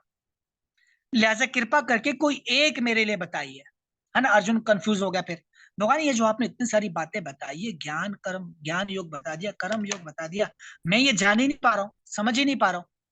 अर्जुन कंफ्यूज था ना। फिर तीसरे अध्याय में कर्म योग में अर्जुन ने प्रश्न किया। फिर भगवान ने क्या कहा कि तुम ज्ञान का मतलब ले रहे हो त्याग, भक्ति का मतलब ले रहे हो त्याग। त्याग नहीं करना, तुम्हें युद्ध करना है, लेकिन निष्काम भाव से युद्ध करो, यही कर्म योग है। अपने कर्मों को रोकना नहीं है। ऐसा नहीं कि तुम अपने कर्मों को रोक करके जंगल में चले जाओ और तपस्या करो, वो तुम्हें नहीं करना है। मैं उसके लिए तुम्हें आमादा नहीं कर रहा हूं। मैं तुम्हें कह रहा हूं कि तुम युद्ध करो, अपना फर्ज समझकर, अपना कर्तव्य समझ के युद्ध करो, ये तुम्हारी जिम्मेदारी है। अर्जुन के समझा रहे। फिर हम देख सकते हैं कि कितनी डेफिनेशंस होती है, भगवान कर्म कांड के विषय में बताते हैं तीसरे अध्याय में। हाँ, कर्मों का त्याग अर्जुन पूछता है कि मैं क्या करूं। फिर भगवान कर्म कांड से कर्म योग में लेकर आते हैं। फिर भगवान उसको मुख्तलिफ हर तरह का बताते हैं। अर्जुन फैसला नहीं कर पा रहा, कहाँ चला गया, कहाँ चला गया। अर्जुन ने शुरू में सवाल किए, फिर भगवान ने उसको उत्तर दिए। कर्मों का त्याग या भक्ति में कर्म, यानी निष्काम योग से कर्म करो। फिर कर्म कांड से कर्म योग में आओ, फिर कर्म योग करो। एक मिसाल पेश करो सबके लिए, दूसरे योद्धाओं के लिए मिसाल पेश करो। फिर जनक महाराज के विषय में बताया, अपने बारे में बताया भगवान ने। फिर अर्जुन ने प्रश्न कर दिया कि भगवान, इंसान ना चाहते हुए भी पाप कर्म कर बैठता है, क्यों कर बैठता है? फिर भगवान ने उसके विषय में बताया, शत्रुओं के बारे में, कि वो काम है, और वो काम कहाँ रहती है, कहाँ पे रहती है काम, इसके मोर्चे कहाँ कहाँ पर है? इंद्रिया, मन। यस यस, बस बस, इंद्रिया, मन और बुद्धि, ये इसका स्थान है। अब इस पे विजय प्राप्त करो, अब इसको जानो। फिर भगवान ने ये बता दिया। फिर उसके साथ साथ साथ फिर आकर के भगवान चौथे अध्याय में दिव्य ज्ञान बताते हैं। अर्जुन सवाल नहीं कर रहा, भगवान डायरेक्ट बोलते पहले श्लोक में कि ये दिव्य ज्ञान अब जो मैं तुम्हें बताने जा रहा हूँ, ये दिव्य ज्ञान, ये ज्ञान मैं अपने सूर्य देव को दिया। फिर अर्जुन परेशान हुआ, थोड़ा पूछता है वो क्या कारण है भगवान, वो आप तो में हम उम्र है, आपने कैसे दिया? फिर भगवान ने चौथे अध्याय में दिव्य ज्ञान का वर्णन किया, 1 से 10 तक अपने बारे में बताया, और रूहानी ज्ञान के बारे में बताया। फिर 11 से 15 तक में वर्णों के बारे में बताया, ब्राह्मण, क्षत्रिय, वैश्य, शूद्र, चारों वर्णों का, आश्रमों का, इसके विषय में बताया। फिर 16 से 24 तक कर्म दोबारा से बताया कि कर्म क्या है, कर्म की डेफिनेशन दी। हाँ, फिर यज्ञ से हमें रूहानी ज्ञान तक कराना है, जिस पर आप लोगों ने चर्चा की, आप लोग पढ़ के भी आए। फिर लास्ट में 34 से 42 तक में, जहां तक अभी हमने पढ़ा, गुरु के पास जाइए, उनसे दिव्य ज्ञान सीखिए। फिर उस दिव्य ज्ञान के बारे में क्या बताया, ये दिव्य ज्ञान क्या है, इसको, इसकी महानता बताते हुए क्या क्या 36 में कहा कि ये कश्ती के मानिंद है, इस पर सवार हो जाओ, बड़े से बड़े पापी भी हो पार हो जाओगे। और फिर 37 में कि जैसे तमाम आग जो है वो लकड़ी को जलाकर राख कर देती है, ऐसे ये दिव्य ज्ञान तुम्हारे तमाम भौतिक कर्मों को जलाकर राख कर देगी, चाहे अच्छे कर्म है चाहे बुरे कर्म, जला के राख कर देगी। फिर 38 में क्या कहा, ये दिव्य ज्ञान तमाम वेद शास्त्रों का, योगा का पका हुआ फल है, ये बता दी कि इसलिए दिव्य ज्ञान की अहमियत को समझो। और फिर 42 में क्या कह दिया कि इस दिव्य ज्ञान के जरिए अपने शक व शुभात को खत्म करो और उठो, अर्जुन उठो और युद्ध करो और एक योगी बनो। भगवान लास्ट में क्या बता रहे हैं उसको, योग के लिए, योग से हथियार बंद होकर उठो और युद्ध करो। फिर जब अब योग की बात हुई तो अर्जुन फिर कश्मकश का शिकार हो जाएगा, जैसे हम भी थोड़ा थोड़ा हो जाएंगे। हाँ, ये चौथा अध्याय थोड़ा डिफिकल्ट लग रहा था ना, कर्मों को समझना, कर्म क्या है, जैसे कल भी पढ़ रहे थे, समझ नहीं आ रही थी एकदम, आज समझ गए हो गए, है ना, जैसे कृष्ण ने समझाया, प्रभुपाद ने समझाया, आज हम समझ गए। तो अभी फिर भगवान ने योग का नाम ले दिया।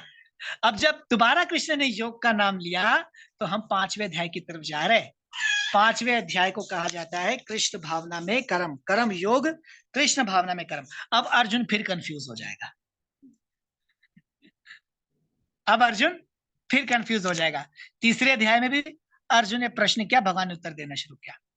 अब 5वें में भी क्या है, 5वां जो हम अध्याय आरंभ करेंगे, 5वें अध्याय पर आ जाए सभी।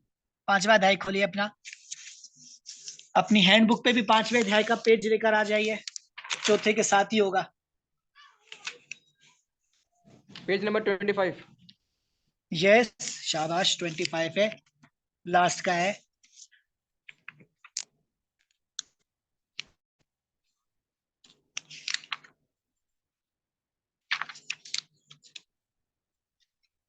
चौथे अध्याय तक समझ आ गया है ना, क्योंकि मैंने फिर से अर्थाया, सारा बताते हुए दोबारा से। अर्जुन जी यस, शाबाश। आ जाइए 5वें पर। 5वें अध्याय का नाम क्या है, अक्रूर प्रभु क्या नाम लिखा है? कृष्ण भावना में कर्म योग।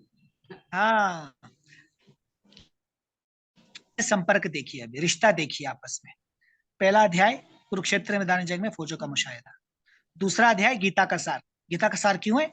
भगवान ने सारी जो गीता में अभी चैप्टर हम पढ़ रहे हैं उन सब की डेफिनेशन दे दी, आत्मा के बारे में, सांख्य योग के बारे में मुकम्मल बताया, फिर मुख्तसर मतलब छोटे छोटे थोड़ा थोड़ा बताया, क्योंकि अभी भगवान खुलासे से बता रहे हैं, वजाहत देकर बता रहे हैं, वहां भगवान ने थोड़ा थोड़ा बता रहे हैं। फिर तीसरे में क्या क्या, दूसरे में अब जब जान गए कि हम ऑफ कीजिएगा किसका, अक्रूर प्रभु ऑफ कीजिए, अक्रूर प्रभु जी बहुत शोर है। दूसरे में हमको हमारी पहचान करवा दी कृष्ण ने कि हम आत्मा है, हम ये शरीर नहीं, हम आत्मा है, और हमारा कर्तव्य है कि हम कृष्ण की सेवा करें, भगवत भक्ति को अपनाएं, भक्ति पर भी बल दिया उसमें। और धीर मुनि के बारे में बताया, स्थिर धीर मुनि के बारे में निशानियां बता दी। तो ये स्थिर धीर मुनि बनता कैसे है, ये भगवत भक्ति आती कैसे है? फिर तीसरे अध्याय में भगवान ने कर्म के बारे में बता दिया कि अपने कर्मों के जरिए हम समझ सकते हैं हमारे जो कर्म है, हम अपने कर्म को कैसे विष्णु के लिए कर सकते हैं, कैसे कृष्ण भावना भावित कर सकते हैं अपने कर्मों को। सारी डेफिनेशंस दे दी, देवता क्या है, मनुष्य क्या है, जीव क्या है, देवता क्या है, विष्णु क्या है। हमें तमाम कर्म भगवान विष्णु की खुशी के लिए करने चाहिए।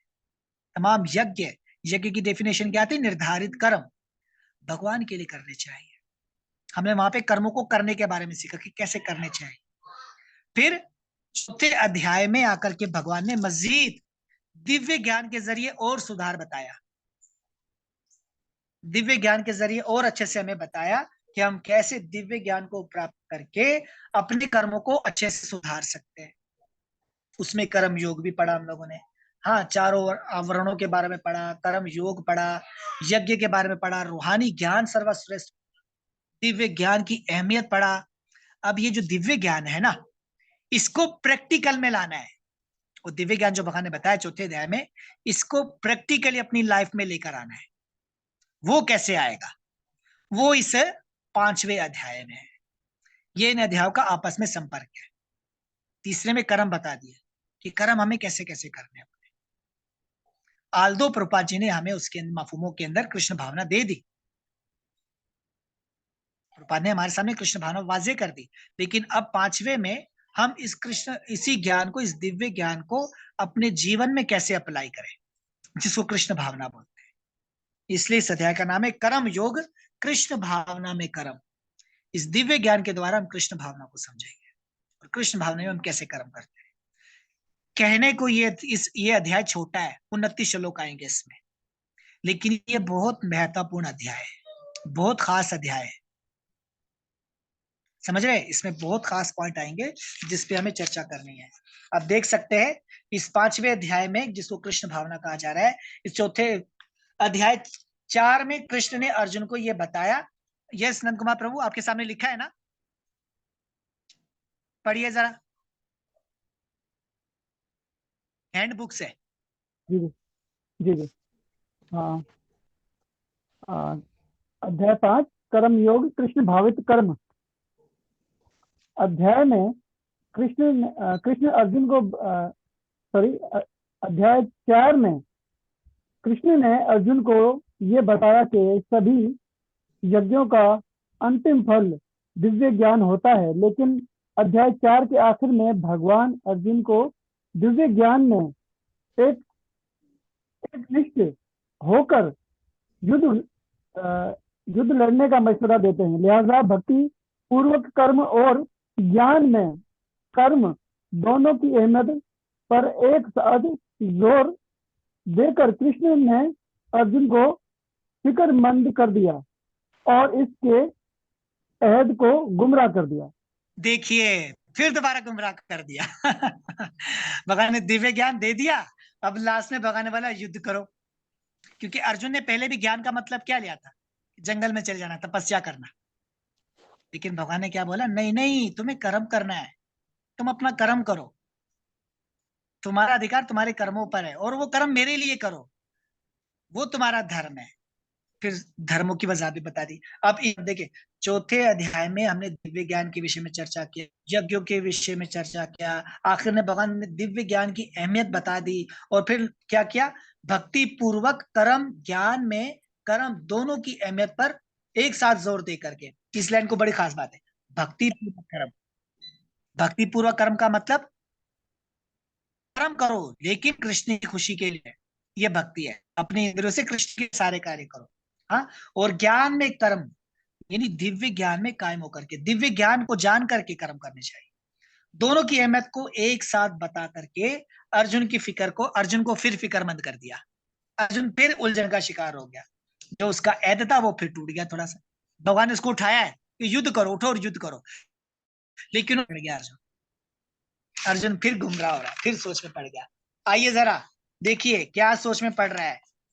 तो 1 से 6 तक, फिर इस अध्याय को भी, 5वें अध्याय को भी 5 हिस्सों में डिवाइड किया गया, 5 हिस्सों में तकसीम किया गया। पहला क्या है, कर्म योग। कर्म योग कर्म त्याग के बराबर लेकिन उससे कहीं ज्यादा आसान। कर्म योग इस डेफिनेशन देख लीजिए, अल्फाजों से समझ जाइए कि कर्म योग कर्म त्याग के बराबर लेकिन उससे कहीं ज्यादा आसान। कर्म त्यागने से बेहतर है कर्म योग। कर्म योग मतलब कर्मों का पालन करो, अपने नित्य कर्मों का पालन करो। अर्जुन अब तक भी ये सोच रहा है कि मैं युद्ध ना करूं, अर्जुन फिर यह बात करने लग जाएगा। हाँ, इसमें क्या कहा जा रहा है, इस तरह अध्याय 5 में अर्जुन के जरिए एक वैसे ही सवाल से शुरुआत होती है जैसे तीसरे अध्याय में हुई थी। तीसरे अध्याय की शुरुआत भी किससे हुई थी, अर्जुन के सवाल से। अब 5वें अध्याय की भी शुरुआत अर्जुन के सवाल से होगी। वो फिर फंस गया है, भक्ति युक्त कर्म और कर्मों के त्याग में क्या श्रेष्ठ है। अब फिर अर्जुन पूछना चाह रहा है, भक्ति युक्त कर्म करूं या, कौन बोल रहा है, ऑफ कर दीजिएगा प्लीज, म्यूट कर दीजिएगा, कौन बोल रहा है। कर्मयोग या कर्मों के त्याग में, इन दोनों में, कर्मों का त्याग, इन दोनों में क्या श्रेष्ठ है, मैं भक्ति पूर्वक कर्म करूं या कर्मों का त्याग करूं, क्या। तो कृष्ण जवाब देते हैं कि हालांकि कर्म त्याग और भक्ति में सेवा का नतीजा एक ही होता है, फिर भी भक्ति श्रेष्ठ है क्योंकि यह फर्द को कर्म फलों से मुक्त कर देती है, जिससे फर्द जल्द और आसानी से कृष्ण को हासिल कर सकता है।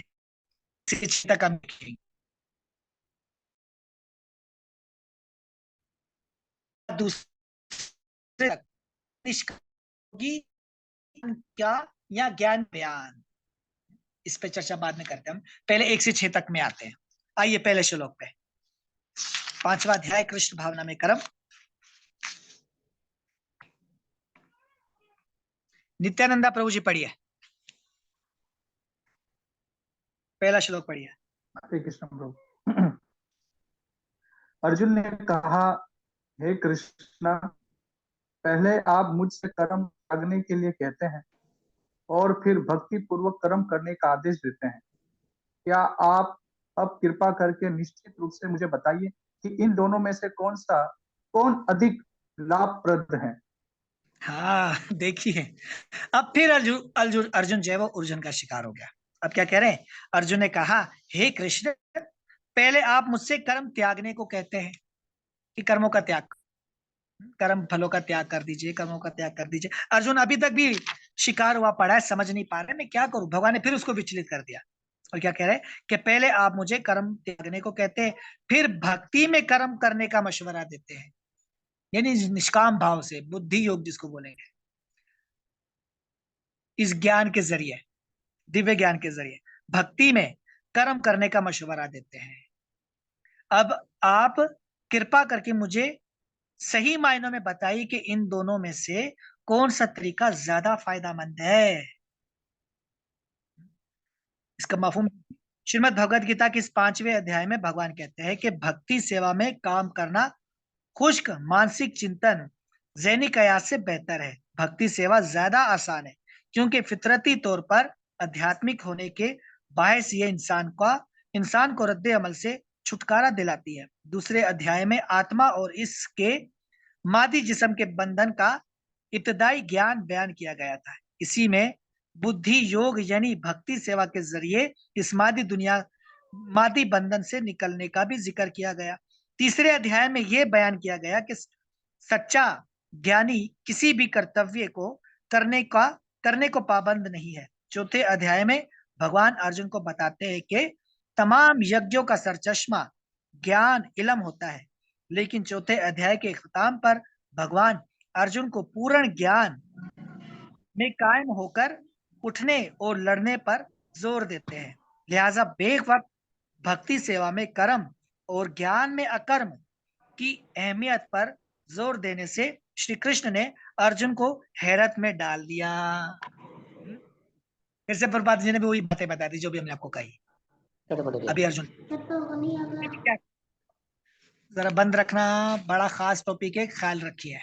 मैंने पहले बताया कि आप समझेंगे कि ये 5वें अध्याय में पांचवें श्लोक और कृष्ण भावना में कर्म, हम कृष्ण भावना में कर्म कर रहे हैं, लेकिन इसको तत्व से समझने की कोशिश कीजिए फिलॉसफी तरीके से। प्रभुपाद जी भी बहुत जोर दे रहे हैं इसमें, भागवतम पहले ही इसे माफूम के अंदर प्रभुपाद भी बता रहे हैं। दूसरा श्लोक देखिए, श्री भगवान आवाच्या। धरती माँ जी पढ़िए। हरे कृष्ण। श्री भगवान ने उत्तर दिया, मुक्ति के लिए तो कर्म का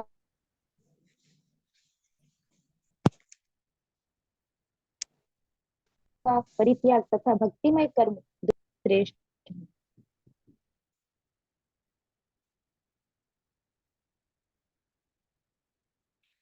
परम पुरुषोत्तम भगवान ने जवाब दिया, कर्म फल से लगाव छोड़ देना और भक्ति सेवा में कर्म करना दोनों ही मुक्ति के लिए फायदेमंद है, लेकिन दोनों में से भक्ति सेवा में कर्म करना कर्म त्यागने से बेहतर है। देखिए बड़ी खास बात बता दी कि परम पुरुष भगवान क्या बोल रहे, कर्म फल से लगाव छोड़ दो, जो आप कर्म कर रहे हो उस कर्म के फल से लगाव छोड़ देना चाहिए, और भक्ति सेवा में कर्म करना दोनों ही मुक्ति के लिए फायदेमंद है। कर्म फल का त्याग कर दीजिए। आप यहाँ पे क्या कहा जा रहा है, कर्म फल के त्याग को छोड़ दीजिए, यानी निष्काम भाव से कर्म कीजिए, या फिर भक्ति सेवा में रहकर कर्म कीजिए। इन दोनों का फायदा, इन दोनों से मुक्ति का फायदा ही है, इन दोनों से मुक्ति मिलेगी, लेकिन दोनों में से भक्ति सेवा में कर्म करना कर्म त्यागने से कहीं बेहतर है। भक्ति सेवा कीजिए, भगवत भक्ति कीजिए, कर्मों का त्याग मत कीजिए। जंगल में जाने की आवश्यकता नहीं है, सिंपल ये कहेंगे। हाँ, कर्म फलों के पीछे भी मत भागिए, कर्म फलों का त्याग कर दीजिए। भौतिक तौर पर हम देख सकते हैं, हम कर्म फलों का त्याग नहीं कर सकते। कैसे नहीं कर सकते? भौतिक तौर पे हम सभी देख सकते हैं, हम गृहस्थ आश्रम वाले हैं, हम सारा महीना काम करते हैं, किसके लिए करते हैं? हम जो जॉब कर रहे हैं, हम जॉब पर जा रहे हैं, वहां से सैलरी मिलती है, हम पूरा महीना काम करते हैं, फिर पहली पर क्या होता है, 1 तारीख को 2 तारीख को क्या होता है, हमें क्या मिलती है? तनख्वाह मिलती है। तनख्वाह मिलती है, सैलरी मिलती है। तो हम काम किसके लिए कर रहे हैं? बॉस के लिए कर रहे हैं कि सैलरी के लिए कर रहे हैं? सैलरी के लिए कर रहे हैं ना काम। अगर सैलरी ना मिले तो हम काम करेंगे? नहीं करेंगे। हाँ, तो ये क्या है? ये कर्म है, लेकिन हम कर्म फल का लगाव रखे हुए हैं, ये भौतिक है। अब आध्यात्मिकता में क्या है, रूहानियत में क्या है? आप इतना सारा समय जो निकाल रहे हो, आप ये बैठ के पढ़ रहे हो, किसके लिए कर रहे हो? डिग्री लेने के लिए कर रहे हो? भक्ति सेवा के लिए, समझने के लिए, शास्त्री प्रभु कर रहे हैं कि भगवान से जुड़ने के लिए, भगवान से जुड़ने के लिए, कृष्ण के लिए कर रहे हैं। और सबसे खास बात है, जब भक्ति शास्त्री स्टार्ट हुआ था, हम प्रभुपाद की खुशी के लिए कर रहे हैं ये सब कुछ, क्योंकि प्रभुपाद ने कहा है कि जो इस्कॉन में है उसको ये भक्ति शास्त्री कोर्स करना चाहिए, भक्ति वैभव कोर्स करना चाहिए, भक्ति वेदांत कोर्स करना चाहिए। प्रभुपाद बोलते हैं कि मेरी ख्वाहिश है कि जो इस्कॉन में जुड़ा है, जो मेरे बेटे और बेटियां है, जो मेरा लक़ब है भक्ति वेदांता, वो मेरे बच्चों और बच्चियों के पास आना चाहिए। और प्रभुपाद जी भगवान के स्वरूप है, वो कृष्ण कृपा मूर्ति है। प्रभुपाद जी के नाम के साथ जोड़ते हैं ना, कृष्ण कृपा मूर्ति। मतलब क्या कि वो कृष्ण की तरह कृपा करने वाले हम पर। हम ही कृष्ण के लिए कर रहे हैं, अपनी भक्ति में सुधार लाने के लिए कर रहे हैं। इतना समय जो दे रहे हैं, बैठ रहे हैं, पैसे के लिए नहीं कर रहे, किसी और कारण से नहीं कर रहे। ये भक्ति है। जो भौतिक तौर पे हम काम कर रहे हैं, बच्चों के लिए कमा के ला रहे हैं, इसको ये नहीं कहेंगे कि हम कर्मों को वो नहीं जी, मैं जो सैलरी, मुझे तनख्वाह भी नहीं चाहिए, मैं ऐसे ही काम करूंगा। नहीं जी नहीं, आप जो सैलरी लाओगे उस सैलरी से कृष्ण की सेवा करोगे। आपके बच्चे हैं, आपकी पत्नी है, उनको कृष्ण की सेवा में लगाओगे। जब आपके बच्चे, आपकी पत्नी, आपकी घर गृहस्थी, ये सब मिलके कृष्ण की सेवा कर रहे हैं, आप जो धन लक्ष्मी लेकर आए हो वो आप घर में प्रयोग कर रहे हो शिशु पोषण के लिए। शिशु पोषण विष्णु पूजा कहलाती है, लेकिन धर्म के मुताबिक करना। ये सब क्या हो गया? ये भक्ति हो गया, ये भक्ति में कर्म हो गया। फिर आप किसी लालच से नहीं कर रहे हो, आप ये सोचते हो मेरा कर्तव्य है इन बच्चों को भी वैष्णव बनाना है, पत्नी को भी वैष्णव बनाना है, और जो मेरे पास सब कुछ है वो भगवान श्री कृष्ण का है, इसलिए सारा के सारा इस्तेमाल कृष्ण के लिए होना चाहिए। चारों को रंगा। प्रभु जी क्या पूछ रहे हैं? हरे कृष्णा प्रभु जी। यस प्रभु जी, मैं ये कह रहा हूँ कि अगर ये कोर्स करने के लिए प्रभुपाद महाराज ने कहा है, लेकिन अगर कोई भक्त अनपढ़ हो, पढ़ लिख ना सके, फिर वो कैसे करेगा? कैसे करेगा? क्या बात है, वो तब भी करेगा। हम जब फर्स्ट पेज में थे ना, हमारे साथ ऐसे वैष्णव भी थे जो पढ़ नहीं सकते थे, लेकिन वो ये कोर्स कर रहे थे। आपको याद है पहले दिन मैंने एक मिसाल दी थी आपको दक्षिण भारत की, याद है ना? प्रभु जी, वो ब्राह्मण पढ़ना नहीं जानता था, जो महाप्रभु मिले थे, याद आया ना? महाप्रभु मिले थे जिनको दक्षिण भारत में, वो ब्राह्मण पढ़ना नहीं जानता था, लेकिन गुरु ने भगवत गीता दी थी कि तुम इसका अध्ययन करो। वो उल्टा पकड़ लिया करता था, कैसे भी पकड़ता था, गुरु की बात है मैं उसको स्वीकार करता था, पढ़ना नहीं आता था। ये बताने का वजह क्या थी? भक्ति शास्त्री करने के लिए बहुत पढ़ा लिखा होने की आवश्यकता नहीं है, अनपढ़ भी भक्ति शास्त्री कोर्स कर सकता है। विवेक बिंदर प्रभु जी की एक बात याद आ रही है, अनपढ़ वो नहीं है जो गीता को पढ़ नहीं सकते, अनपढ़ वो नहीं है जो गीता को पढ़ नहीं सकते, अनपढ़ वो है जो पढ़े लिखे होकर भी गीता को पढ़ नहीं सकते। समझ आई? बहुत सारे समाज में ऐसे लोग हैं जो पढ़े लिखे लेकिन भगवत गीता कभी नहीं पढ़ते। वो लोग, वो असल में अनपढ़ है। उनकी नॉलेज पे, जो उनकी भौतिक नॉलेज है ना, भौतिक ज्ञान है जो उनके पास, जो वो इल्म हासिल करके आए, धिक्कार है उनके इल्म पे, क्योंकि वो गीता ही नहीं पढ़ते हैं। कोई फायदा नहीं है जी जज बनने का, कोई फायदा नहीं जी वकील बनने का, अगर आपके पास रूहानी ज्ञान नहीं है। लेकिन अगर इस्कॉन हरे कृष्णा भावना में प्राइमरी पास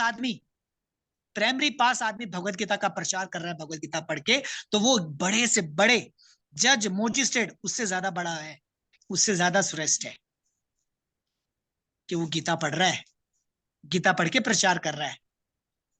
मैंने अपनी लाइफ में तकरीबन 3 बच्चियां ऐसी है जो सिर्फ तीसरी क्लास पढ़ी थी। हमारे यहाँ पे ऐसा माहौल नहीं था कि बच्चों को पढ़ाया जाए, लेकिन वो कृष्ण भावना से जुड़ी, उनको पढ़ने का शौक था। वो बच्चियों ने भगवत गीता पढ़नी सीखी, तीसरी क्लास की बच्चियों ने। वो श्लोक पढ़ती है भगवत गीता के, लगाव था, लगन था, सीख लिया। करते हैं, सेवा करने वाले करते हैं। ठीक है गुरु, क्या नाम था, चारू गौरंगा प्रभु जी। पढ़े लिखे ना भी आप फिर भी कर सकते हैं, कुछ ना कुछ कीजिए, सीखिए, सीखना चाहिए, वैष्णव का संग करना चाहिए, उनसे जानने का प्रयास कीजिए। ओके, हरे कृष्णा। आ जाइए। तो भगवान ने दूसरे श्लोक में एकदम जवाब दिया कि दोनों ही एक ही बात है। पहले आप मुझे, कहाँ चला गया, दूसरा हमने पढ़ा कि नहीं पढ़ा? दूसरा बुलवा दिया मुझे। जी जी, हाँ, परम पुरुष भगवान ने जवाब दिया कि कर्म फल से लगाव छोड़ देना और भक्ति सेवा में कर्म करना दोनों ही मुक्ति के लिए फायदेमंद है। लेकिन दोनों में से भक्ति सेवा को कर्म करना, भक्ति सेवा में कर्म करना कर्म त्यागने से बेहतर है। जो हम अक्सर आपको मिसाल भी देते हैं, छोड़ो मत जोड़ो। प्रपाद हमें बताते छोड़ना नहीं है, हमें जोड़ना है। अपने हर कार्य को कृष्ण से जोड़ दीजिए, ये भगवत भक्ति है, कृष्ण सेवा है। अपनी इंद्रिय तृप्ति के लिए नहीं जिए, अपनी इंद्रिय तृप्ति के लिए जिएंगे तो खो जाएंगे, और जब कृष्ण की खुशी के लिए जिएंगे तो हम इस भवसागर को पार कर जाएंगे। ये तीसरे श्लोक में आइए।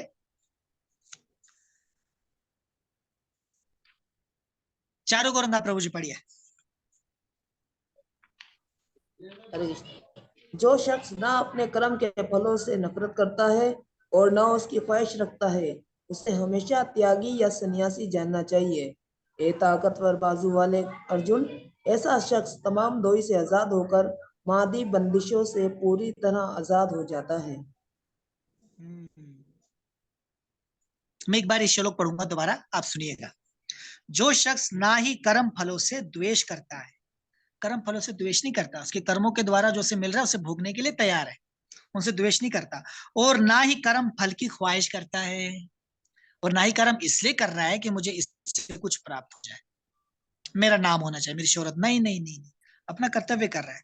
इसे हमेशा त्यागी या सन्यासी जाना चाहिए। हाँ, सन्यासी की डेफिनेशन अर्जुन ले रहा था कि जंगल में जाना सन्यासी कहलाता है। हम जंगल में जाके तपस्या करेंगे तो सन्यासी है। लेकिन इस श्लोक में भगवान अर्जुन की, क्या ला रहे हो रोमापाद प्रभु जी? बंद करके बोलो, पत्नी को लाओ, प्रसाद खाना है, बंद करके बोलो। हाँ, तो भूल जाते, बोलते बोलते बीच में रिदम टूट जाती है। उससे हमेशा त्यागी या सन्यासी जाना चाहिए। सन्यास का मतलब हम क्या लेते हैं? जंगल में जाके तपस्या करना, सब कुछ छोड़ देना, सब कुछ छोड़ देना, चलो हरिद्वार, सब कुछ छोड़ना, चलो हरिद्वार, ये सन्यासी नहीं। जिन नहीं, प्रभुपाद हमें बताएंगे सन्यासी की डेफिनेशन इस माफूम में। सन्यासी वो नहीं होता जो जंगल में चला जाता है, जो कृष्ण भावना भावित है, कृष्ण भावना का पालन कर रहा है, वो भी सन्यासी है। वो सन्यासी इससे कम नहीं है। ये सन्यासी की डेफिनेशन है। हे महाबाहु अर्जुन, ऐसा शख्स तमाम उपाधि से मुक्त होकर भौतिक बंधन से पूरी तरह मुक्त हो जाता है। उपाधि क्या? लकब। यानी जैसे कोई इंसान चाहता है मैं डॉक्टर बन जाऊं, मैं वकील बन जाऊं, मैं जज बन जाऊं, मेरे साथ कोई उपाधि लगनी चाहिए, मुझे कोई उपाधि मिलनी चाहिए, हाँ, कोई लकब से लोग मुझे याद। जैसे आप ये कोर्स कर रहे हो ना भक्ति शास्त्री, तो आप लोगों को भगवान आप सभी को कामयाब करे, आप सभी भक्ति शास्त्री बनो, आने वाले समय में, फ्यूचर में आपको डिग्री मिले, तो फिर आपके नाम के साथ क्या जुड़ जाएगा? भक्ति शास्त्री, चारू गौरंगा भक्ति शास्त्री, हिज ग्रेस भक्ति शास्त्री रोमापाद, ये उपाधि लग जाएगी। और प्रपात बताते भी आपके हैंडबुक में शुरू में, कम से कम आप दूसरे को बोल सकते हैं कि आपने इस कौन से भक्ति शास्त्री किया हुआ है। ये भी उपाधि है, उपाधि है। लेकिन क्या है, जब आप भक्ति तत्व को समझोगे ना सही से, आप भक्ति रसायन सिंधु जब पढ़ोगे ना, उसमें ये बात आएगी उपाधियों की। भक्त को ये भी कामना नहीं होती, भक्त को कोई उपाधि नहीं चाहिए, प्रेसिडेंट, जैसे अक्सर क्या होता है, लोग लड़ रहे होते हैं, हाँ जी मेरी पहचान बन जाए, मैं तो प्रेसिडेंट बन गया, मैं तो वाइस प्रेसिडेंट बन गया, मैं तो ये सेवा हूँ जी, मुझे इतने लोग जानते जी, मेरी तो इतनी पहचान है जी, इतने वैष्णव जानते हैं जी, यूट्यूब चैनल पे मुझे अच्छा खासा लोग जानते हैं, मेरे बड़े फॉलोवर्स है जी, फेसबुक पे मेरे बड़े फॉलोवर्स है जी। ये सब उपाधियां है। और जो खास वैष्णव होता है उसको इससे भी लेना देना नहीं होता कुछ भी, वो कृष्ण की सेवा के लिए कर रहा होता है, सब कुछ कृष्ण के लिए करता है। वो जानता है कि हर एक कार्य कृष्ण के लिए है और मुझे कृष्ण ही करवा रहे और कृष्ण के लिए करना है। तो वो तमाम उपाधियों से मुक्त होता है, हर एक लकब से वो मुक्त होता है। वो किसी लकब के लिए नहीं भागता कि मुझे कोई लकब मिल जाए, मुझे कोई सीट मिल जाए, मुझे कोई कुर्सी मिल जाए, नहीं, वो इनसे मुक्त होता है, भौतिक बंधन से पूरी तरह मुक्त होता है। मफहूम में प्रभुपाद जी भी बता रहे हैं कि जो पूरी तरह से कृष्ण भावना है, पूर्ण कृष्ण भावना भावी शख्स हमेशा त्यागी है। जो कृष्ण भावना भावी शख्स है वो हमेशा त्यागी है, क्योंकि वो अपने कर्म फल से ना तो द्वेष करता है ना ही उसकी इच्छा रखता है। ऐसा सन्यासी भगवान की दिव्य परम भक्ति में लगकर पूर्ण ज्ञान हासिल करता है, क्योंकि वो श्री कृष्ण के साथ अपने रिश्ते के वास्तविक स्थिति को जान जाता है।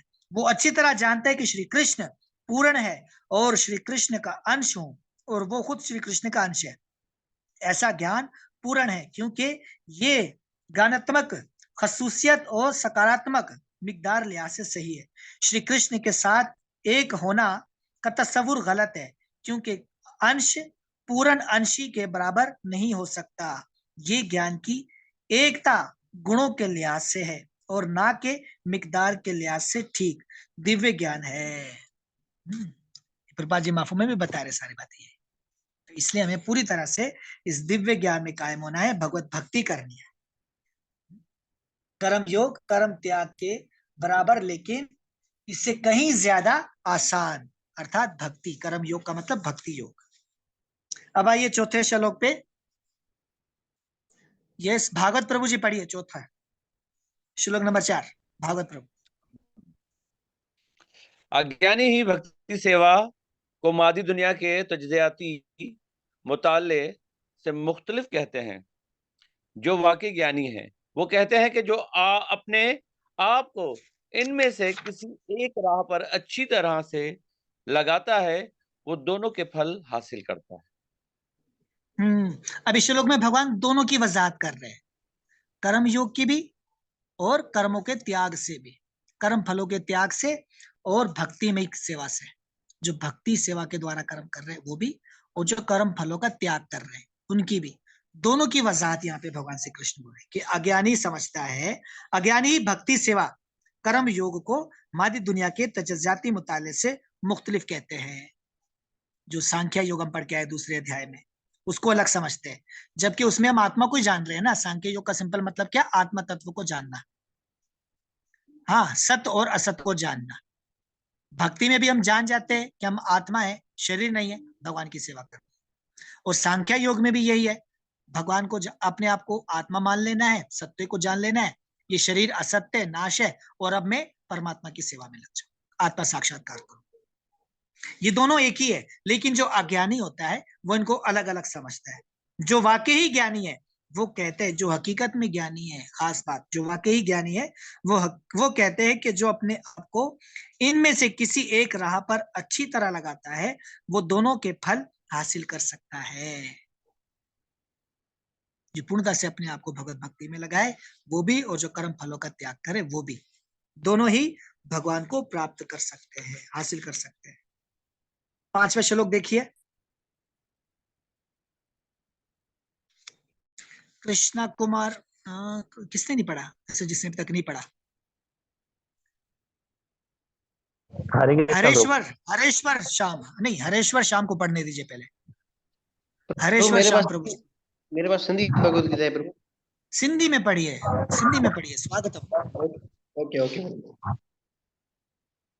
जेको माण्हू ॼाणे थो त संख्या अभ्यास दौरान प्राप्त कयल दर्जो भक्ति सेवा दौरान भी प्राप्त करे सघे थो, ऐं तंहिं करे जेको संख्या अभ्यास ऐं भक्ति सेवा के साॻे स्तर ते ॾिसे थो उहो शयुनि खे यथा रूप में ॾिसे थो। देख लीजिए क्या बता दिया कि जो ये जानता है कि तजज़ियाती मुतालिया अर्थात सांख्या से पाया हुआ मकाम भक्ति सेवा से भी हासिल किया जा सकता है। और जो इस तरह सांख्य योग और भक्ति योग को समान देखता है, वो चीजों को असली सूरत में देखता है। समझ गए कि दोनों के एक समान देखता है, बेहतर तरीके से जानता है कि हमें भगवान की सेवा करनी है। भक्ति सेवा में भी क्या है? कृष्ण की सेवा है। और सांख्य योग भी क्या है? वो हमें आत्मा साक्षात्कार करवा के कृष्ण की सेवा में लाता है। यही मकसद होता है। जो हम योग का पालन करते हैं, योग अभ्यास का पालन करते हैं, योगा अभ्यास भी आहिस्ता आहिस्ता जीव को भक्ति की ओर लेकर आता है। ये एक डायग्राम भी होगी, ये डायग्राम होगी बल्कि मिल गए मुझे मिल गए। आप लोग भी खोलिए जरा,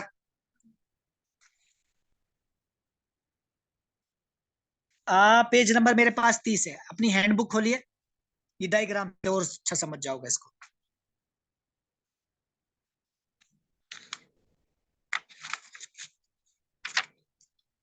हैंडबुक खोलिए, पेज नंबर 30 है मेरे पास। किसी के पास 28 आएगा, हिंदी वाले के पास 24-25 के बीच में आएगा, या 26 में आ जाएगा। 26 मिला? यस, मिल गया, सभी को मिला।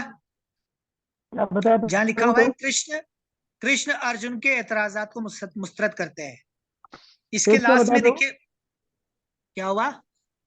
पेज क्या बताया आपने प्रभु? 30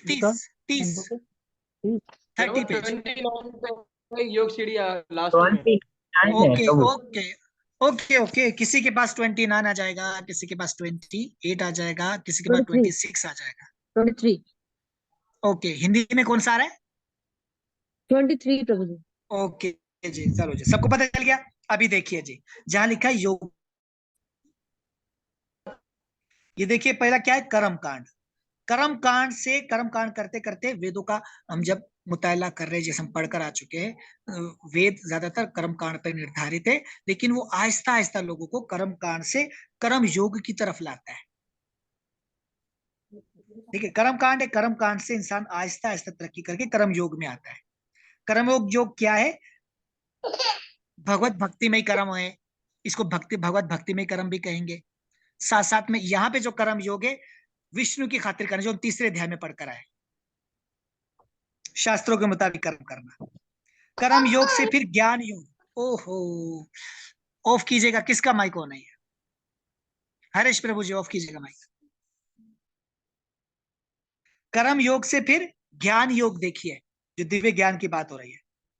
इस दिव्य ज्ञान से क्या, अभी हम दिव्य ज्ञान ही पढ़ रहे थे ना, 5वां अध्याय पढ़ा और 4था अध्याय पढ़ा, अब 5वां पढ़ रहे हैं हम लोग, कृष्ण भावना में कर्म। 6ठा हम क्या देखेंगे? अष्टांग योगी पढ़ेंगे, उसमें योगा का तरीका क्या होगा। समझ आ रहा है? ये कर्म योग से, कर्म कांड से कर्म योग से ज्ञान योग, फिर ये कर्म योग को देखिए, कर्म योग को ब्रह्म से भी जोड़ा है, ज्ञान योग से भी जोड़ा है। हम ब्रह्म को भी जानते हैं, यानी भगवान को भी समझ पाते हैं, अपने कर्मों से भी जानते हैं, ज्ञान, दिव्य ज्ञान से भी हम जानते हैं ब्रह्म को, परमात्मा को, पुरुषोत्तम भगवान को। और अष्टांग योग 6ठे अध्याय में जो पढ़ेंगे, अष्टांग योग से होता क्या है? परमात्मा का साक्षात्कार। और फिर परमात्मा का साक्षात्कार अष्टांग योग से होता है, उससे फिर क्या मिलता है जब परमात्मा का साक्षात्कार होता है?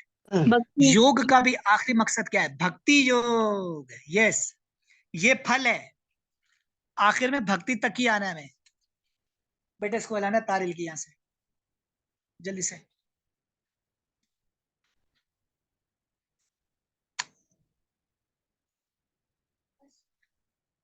ओके, हरे कृष्ण। भक्ति योग देखिए, ये सारे के सारे जहां तक अभी तक जो हम पढ़कर आए ना, आप देख सकते हैं, कर्म कांड के विषय में बताया, फिर कर्म कांड से हमें तरक्की करते हुए कर्म योग में आना है। कर्म योग से हम ब्रह्म को भी जानते हैं कि हमारे सारे कर्म भगवान के लिए, ब्रह्म के लिए होने चाहिए, परमात्मा के लिए होने चाहिए। ज्ञान योग से भी हम परमात्मा को जानते हैं, ब्रह्म को जानते हैं, भगवान को जानते हैं।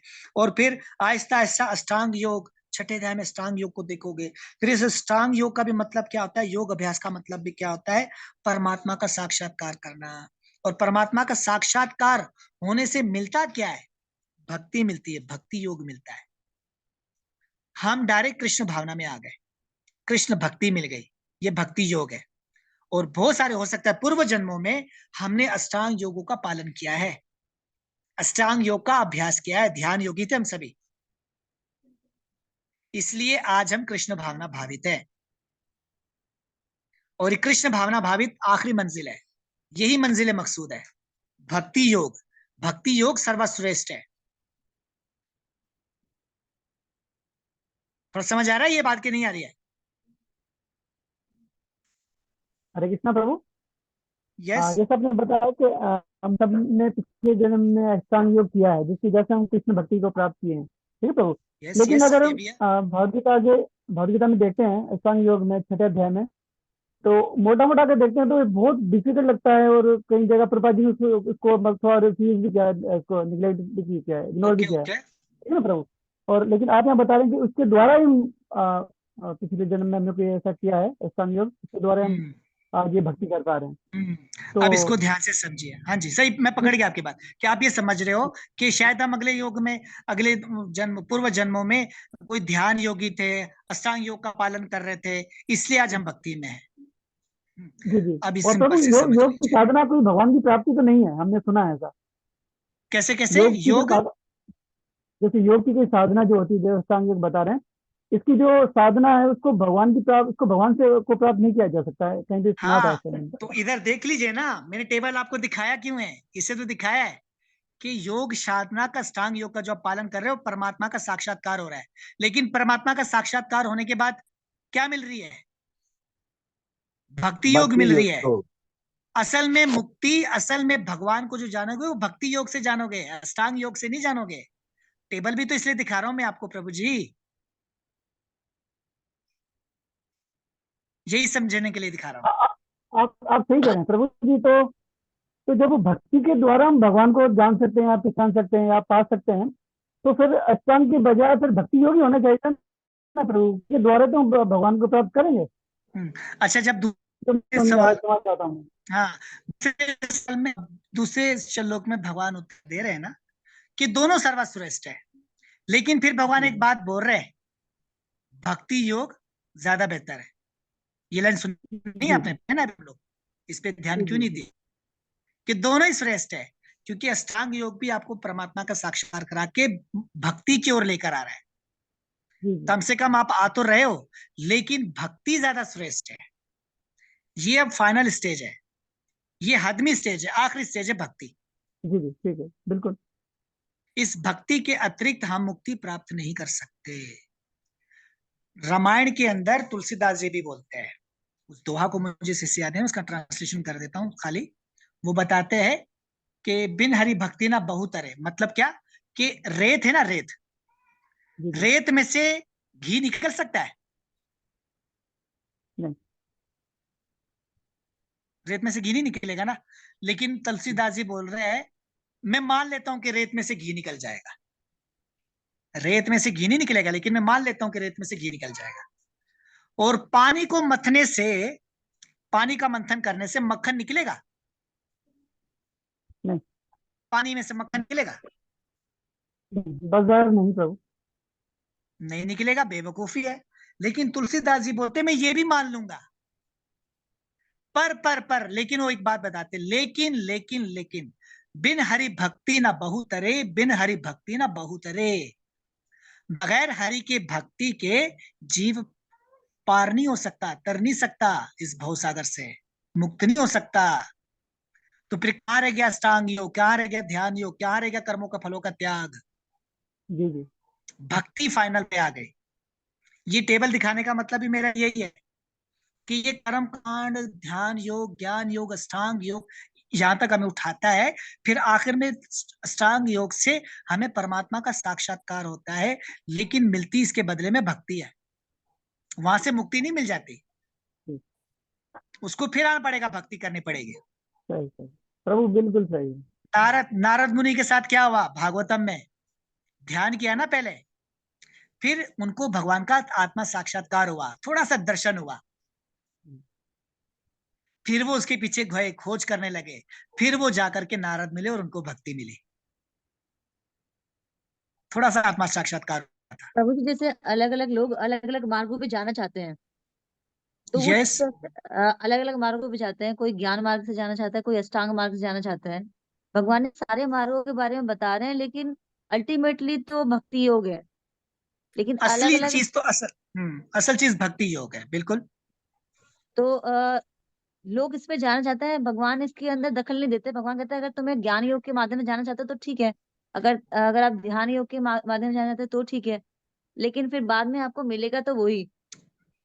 मिल ऐसे है ना आओगे प्रभु आखिर जी। में भक्ति पे ही, ऐसे ही ऐसे ही ऐसे आखिर में आओगे तो भक्ति के लिए ही।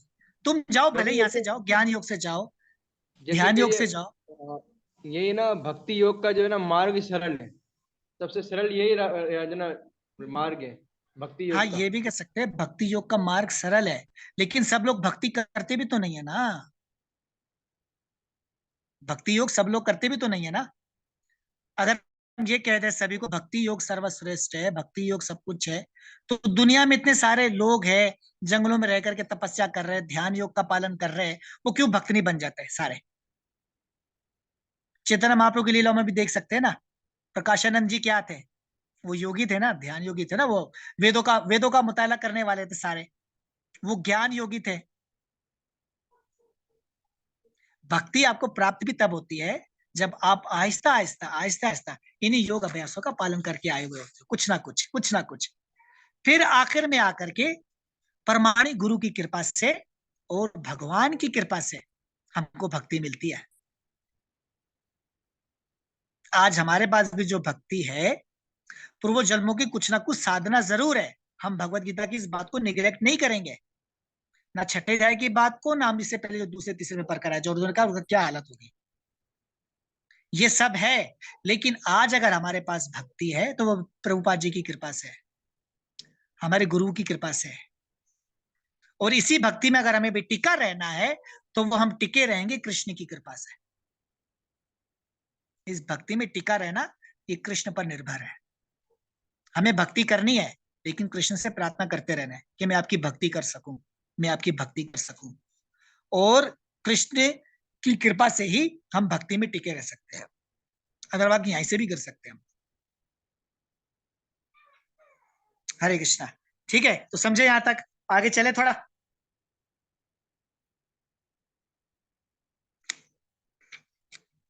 श्लोक नंबर 6 पर आइए। प्रभु जी हरे कृष्णा। यस, ये टेबल से रिलेटेड ओ क्वेश्चन था। श्लोक तो 35। अच्छा, बोलिए बोलिए। ये एक मिनट माता जी, प्रभु जी एक काम करेंगे, तरफ ब्रह्म। एक सेकंड माता जी, आप अपना क्वेश्चन रोक के रखिए, आपसे लेंगे। इस सेशन को कंप्लीट करते 6वां श्लोक बोलिए, और ताकि इसके बाद हम कल इससे आगे पढ़ेंगे। आप 6वां श्लोक बोलिए, आप अपना सवाल रखिए, बात करते हैं। एक बार 6वां श्लोक पढ़ लीजिए। ये 6वां श्लोक पढ़िए, जीवन मुक्ता प्रभु जी पढ़िए।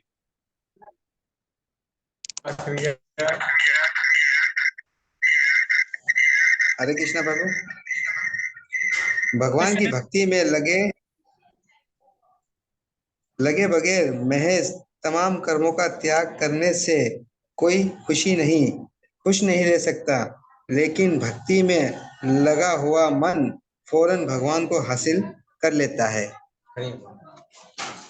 यस, देखिए अब क्या बता दिया, बड़ी खास बात बता दी भगवान ने यहाँ पर। भगवान म्यूट कर लीजिएगा प्रभु जी, जीवन मुक्ता प्रभु जी। भगवान की भक्ति में लगे बगैर महज तमाम कर्मों का त्याग करने से कोई खुश नहीं रह सकता, उसमें खुशी नहीं मिलेगी, कोई खुश नहीं रह सकता। लेकिन भक्ति में लगा हुआ मन फौरन भगवान को हासिल कर लेता है। अल्टीमेटली गोल क्या, हमारी भक्ति है। बहुत सारे रास्ते हैं, बता दिए भगवान ने, जैसे अर्जुन ने भी बता दिया, कर्म त्याग करो, कर्मों के फलों का त्याग करो, या भक्ति करो, भक्ति में सेवा करो। तो भगवान ने दोनों ही रास्ते बता दिए, लेकिन भगवान ने साफ तौर पर यह वर्णन कर दिया कि भगवान की भक्ति में लगे बगैर महज तमाम कर्मों के त्याग करने से कोई खुश नहीं रह सकता, परेशानियों को झेलना पड़ेगा। और इस योग में भी हम देख सकते हैं, इस कलयुग में आप देख सकते हैं, क्या हम ध्यान योग का पालन कर सकते हैं, ध्यानी बन सकते हैं? नहीं कर सकते, पॉसिबल नहीं है। लेकिन भक्ति में लगा हुआ मन फौरन भगवान को हासिल कर लेता है। और भक्ति में क्या है, क्या है भक्ति में, भक्ति में क्या शामिल होता है, कौन बताएगा भक्ति में क्या शामिल है? श्रद्धा, प्रेम। प्रभु जी भक्ति में तो पहले तो ज्ञान बहुत जरूरी है, ज्ञान होना चाहिए, फिर श्रद्धा, भक्तों का संग। और भक्ति बेसिकली किसको बोलेंगे अगर हम यहाँ भक्ति की बात कर रहे हैं? प्रभु कृष्ण को भक्ति असल में हम किसको कहें? कृष्ण को जानना तो है। वो कर्म जो भी हम कर्म करते हैं वो भगवान के लिए करें। जो भी कार्य करें वो भगवान के लिए है। शास्त्रों के मुताबिक भक्ति की डेफिनेशन भगवान की खुशी के लिए करें। हाँ ठीक है, भगवान की खुशी के लिए करते हैं, वो भक्ति है। लेकिन ये भक्ति की कैसे जाती है, मैं ये पूछ रहा हूँ। भक्ति हम कैसे करते हैं? यस ऑफ कोर्स, ये मेरा सवाल था। ये पकड़ा, किसने पकड़ा? वेल डन, ताली इसी के नाम पर है आज। Krishna Kumar, well done well done. मैं यही पूछना चाहता, भक्ति हम करते कैसे? भक्ति की जब बात हो रही है, कृष्ण को जान गए, भक्ति है, कृष्ण को समझ गए, कृष्ण के लिए करना है।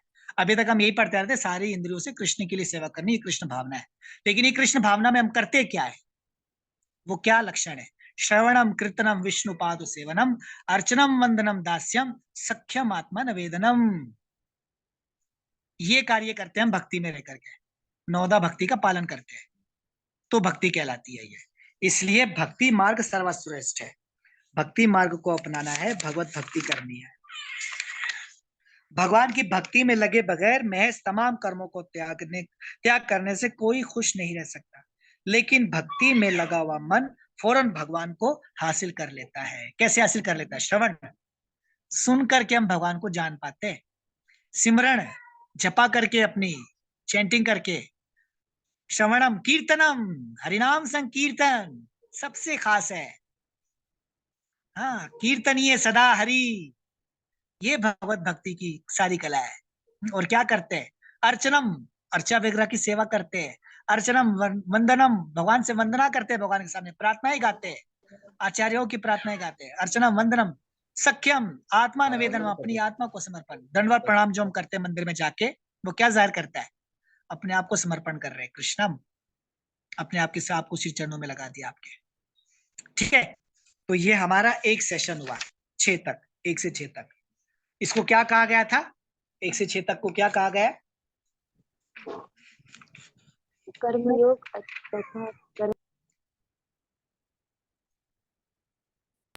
कर्म योग कर्म त्याग के बराबर, लेकिन इससे कहीं ज्यादा आसान। इसीलिए मैंने पहले भी बताया, लाइन को समझिए। शायद आप लोग, मेरा ख्याल मुश्किल लगता है जब मैं बोल रहा होता हूँ आप लोगों को समझा। मेरी बड़ी कोशिश होती है मैं सीरियस तरीके से बताऊं, आसानी से, जो मैंने सीखा है। मैंने शुरुआत में कहा था कि इस लाइन को पकड़िए, ये लाइन क्या बोलना चाह रही है हमें। बिल्कुल प्रभु, ये सही है। अब ये भक्ति आसान है। सबसे खास मूल रहस्य भक्ति का है। कोई अष्टांग योग भी कर ले, कुछ भी पालन कर ले, आखिर में उसको भक्ति करनी पड़ेगी। वो ब्रह्म तक चला जाएगा, फिर वापस आएगा कि नहीं मुझे जानी, मुझे भक्ति करनी है। और इसकी मिसालें भी है। 4 कुमार ब्रह्मवादी थे, भगवान के फूल की खुशबू लेके वो निराकारवादी से साकारवादी बने। सुखदेव गोस्वामी जी भी निराकारवादी थे, बाद में साकारवादी बने। ये सारी मिसालें हैं। भक्ति सर्वश्रेष्ठ है और आसान भी है। इसलिए इस अध्याय का नाम क्या है? कृष्ण भावना में कर्म। ये कर्म योग है, असल कर्म योग ये है। समझ आ रही है? मुश्किल लग रहा है? क्रिटिकल तो नहीं लग रहा ज्यादा? ये है क्रिटिकल, क्रिटिकल है, मैं मानेंगे, भगवान भी मान रहे। अर्जुन देखो, अर्जुन परेशान हो रहा है, तो हम किस खेत की मूली, हम भी तो परेशान होंगे ना थोड़ा थोड़ा। लेकिन परेशान होने की जरूरत नहीं है। हरे कृष्णा प्रभु। ओके, हरे कृष्णा। मुश्किल है, पर आप बहुत अच्छी तरीके से बता रहे हो प्रभु। Thank you so much. Prabhupada बता रहे हैं, हम वही आपको बता रहे हैं। काबिलियत नहीं है, प्रभुपाद जी बता रहे। अच्छा माता जी, आप सवाल कर रही थी, फिर आप लोगों का असाइनमेंट है, आप लोग देख लीजिएगा, 7 से 12 तक पढ़िएगा। बस 7 से 12 तक पढ़िएगा। कल सारा पढ़ सकते तो अच्छी बात है, 13, 16, 13 तक। आप एक काम कीजिएगा, माफूम कोई भी नहीं पढ़ना। आप लोग एक काम कीजिएगा, 12 ये 7 श्लोक से लेकर के 29 श्लोक तक, 7 से 29 कितने बन जाएंगे? ये 6 निकाल दीजिए, 21 श्लोक है। सिर्फ श्लोक पढ़ के आइए। कितने हो जाएंगे? 29 से 7 6 निकाल लेंगे तो 22। हाँ बस ये सारे पढ़ के आइए, मफहूम भले मत पढ़िएगा, श्लोक पढ़ के आइएगा। आपसे थोड़ा थोड़ा मोटा मोटा ले लेंगे मोरल, फिर इसके ऊपर बात करके इस अध्याय को कंप्लीट करेंगे। ठीक है, कल हमारा 5वां अध्याय कंप्लीट होना चाहिए, ताकि हम परसों हमारी 2 क्लासें होंगी, उसके आगे वाले नेक्स्ट हफ्ते में। तो क्षमा चाहेंगे, थोड़ा लेट शुरू हुआ था क्योंकि मैं बाहर था। बट कोई सवाल है किसी का तो पूछिए, असाइनमेंट भी दे दे आपको। जी मालावा जी हरे आप क्या बोल रहे थे? कृष्णा जी। यस, ये टेबल में जो है वो ब्रह्म को और परमात्मा साक्षात्कार इन दोनों को अलग अलग रखा गया, मतलब क्या इसमें डिफरेंस है कोई, कैसे समझ हाँ सकेंगे? जस्ट अ वेट, अब फिर मुझे टेबल निकालना है। कितने नंबर पे था? 30 पे 29 टेबल हमारे हमारे पास 29 है। हाँ ठीक है ठीक है ठीक है, 29 30 यही आ जाएगा, इधर ही आ जाएगा।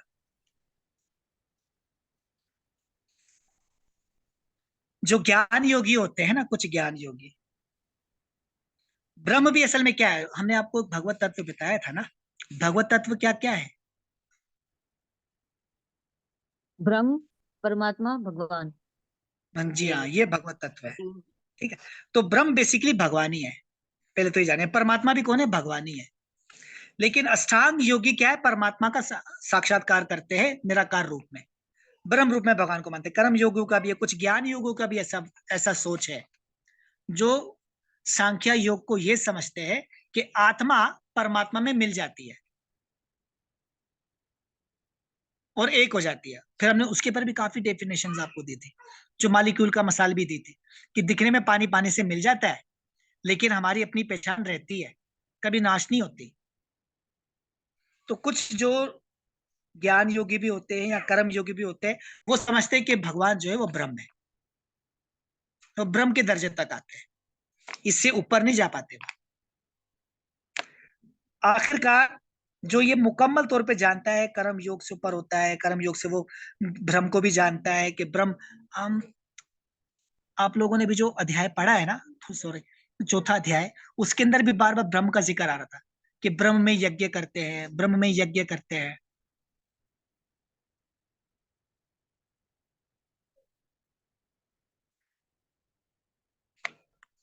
जी जी प्रभु। चौथे अध्याय में देखा था ना आप लोगों ने, जो 24 से लेकर 29 में पढ़ा होगा, प्राणायाम का अभ्यास करते हैं, यज्ञ ते सारे ही है, तो वो ब्रह्म तक भी आते हैं। वो जानते हैं कि ब्रह्म भी भगवान का ही स्वरूप है। इसके पर मजीद चर्चा चलेगी, माला माता जी घबराइए नहीं, आप लोग भी परेशान नहीं होइए, इस पे मजीद चर्चा चलेगी। हमको ये 6ठे अध्याय से और अच्छा पता चलेगा। इसको सिंपल आपके जुबान में ये कहेंगे और यहाँ पे विराम देंगे कि इश्क के इम्तिहान अभी और भी है। आगे आगे देखिए होता है क्या, इश्क के इम्तिहान अभी और भी है। इस बात को समझने के लिए हम लोगों को 6ठा अध्याय भी पढ़ना पड़ेगा। ठीक है, उसमें आपको इसका अच्छे से उत्तर मिल जाएगा टेबल का। अच्छा पॉइंट पकड़ा है, वेरी गुड, एक्सीलेंट। ठीक है प्रभु जी। तो विराम दें यहीं पर। ठीक है प्रभु। अर्जुन दास। यस यस प्रभु जी, ठीक है। ओके, सबको Hare Krishna ji. Thank you so much. Hare Krishna प्रभु जी, प्रणाम।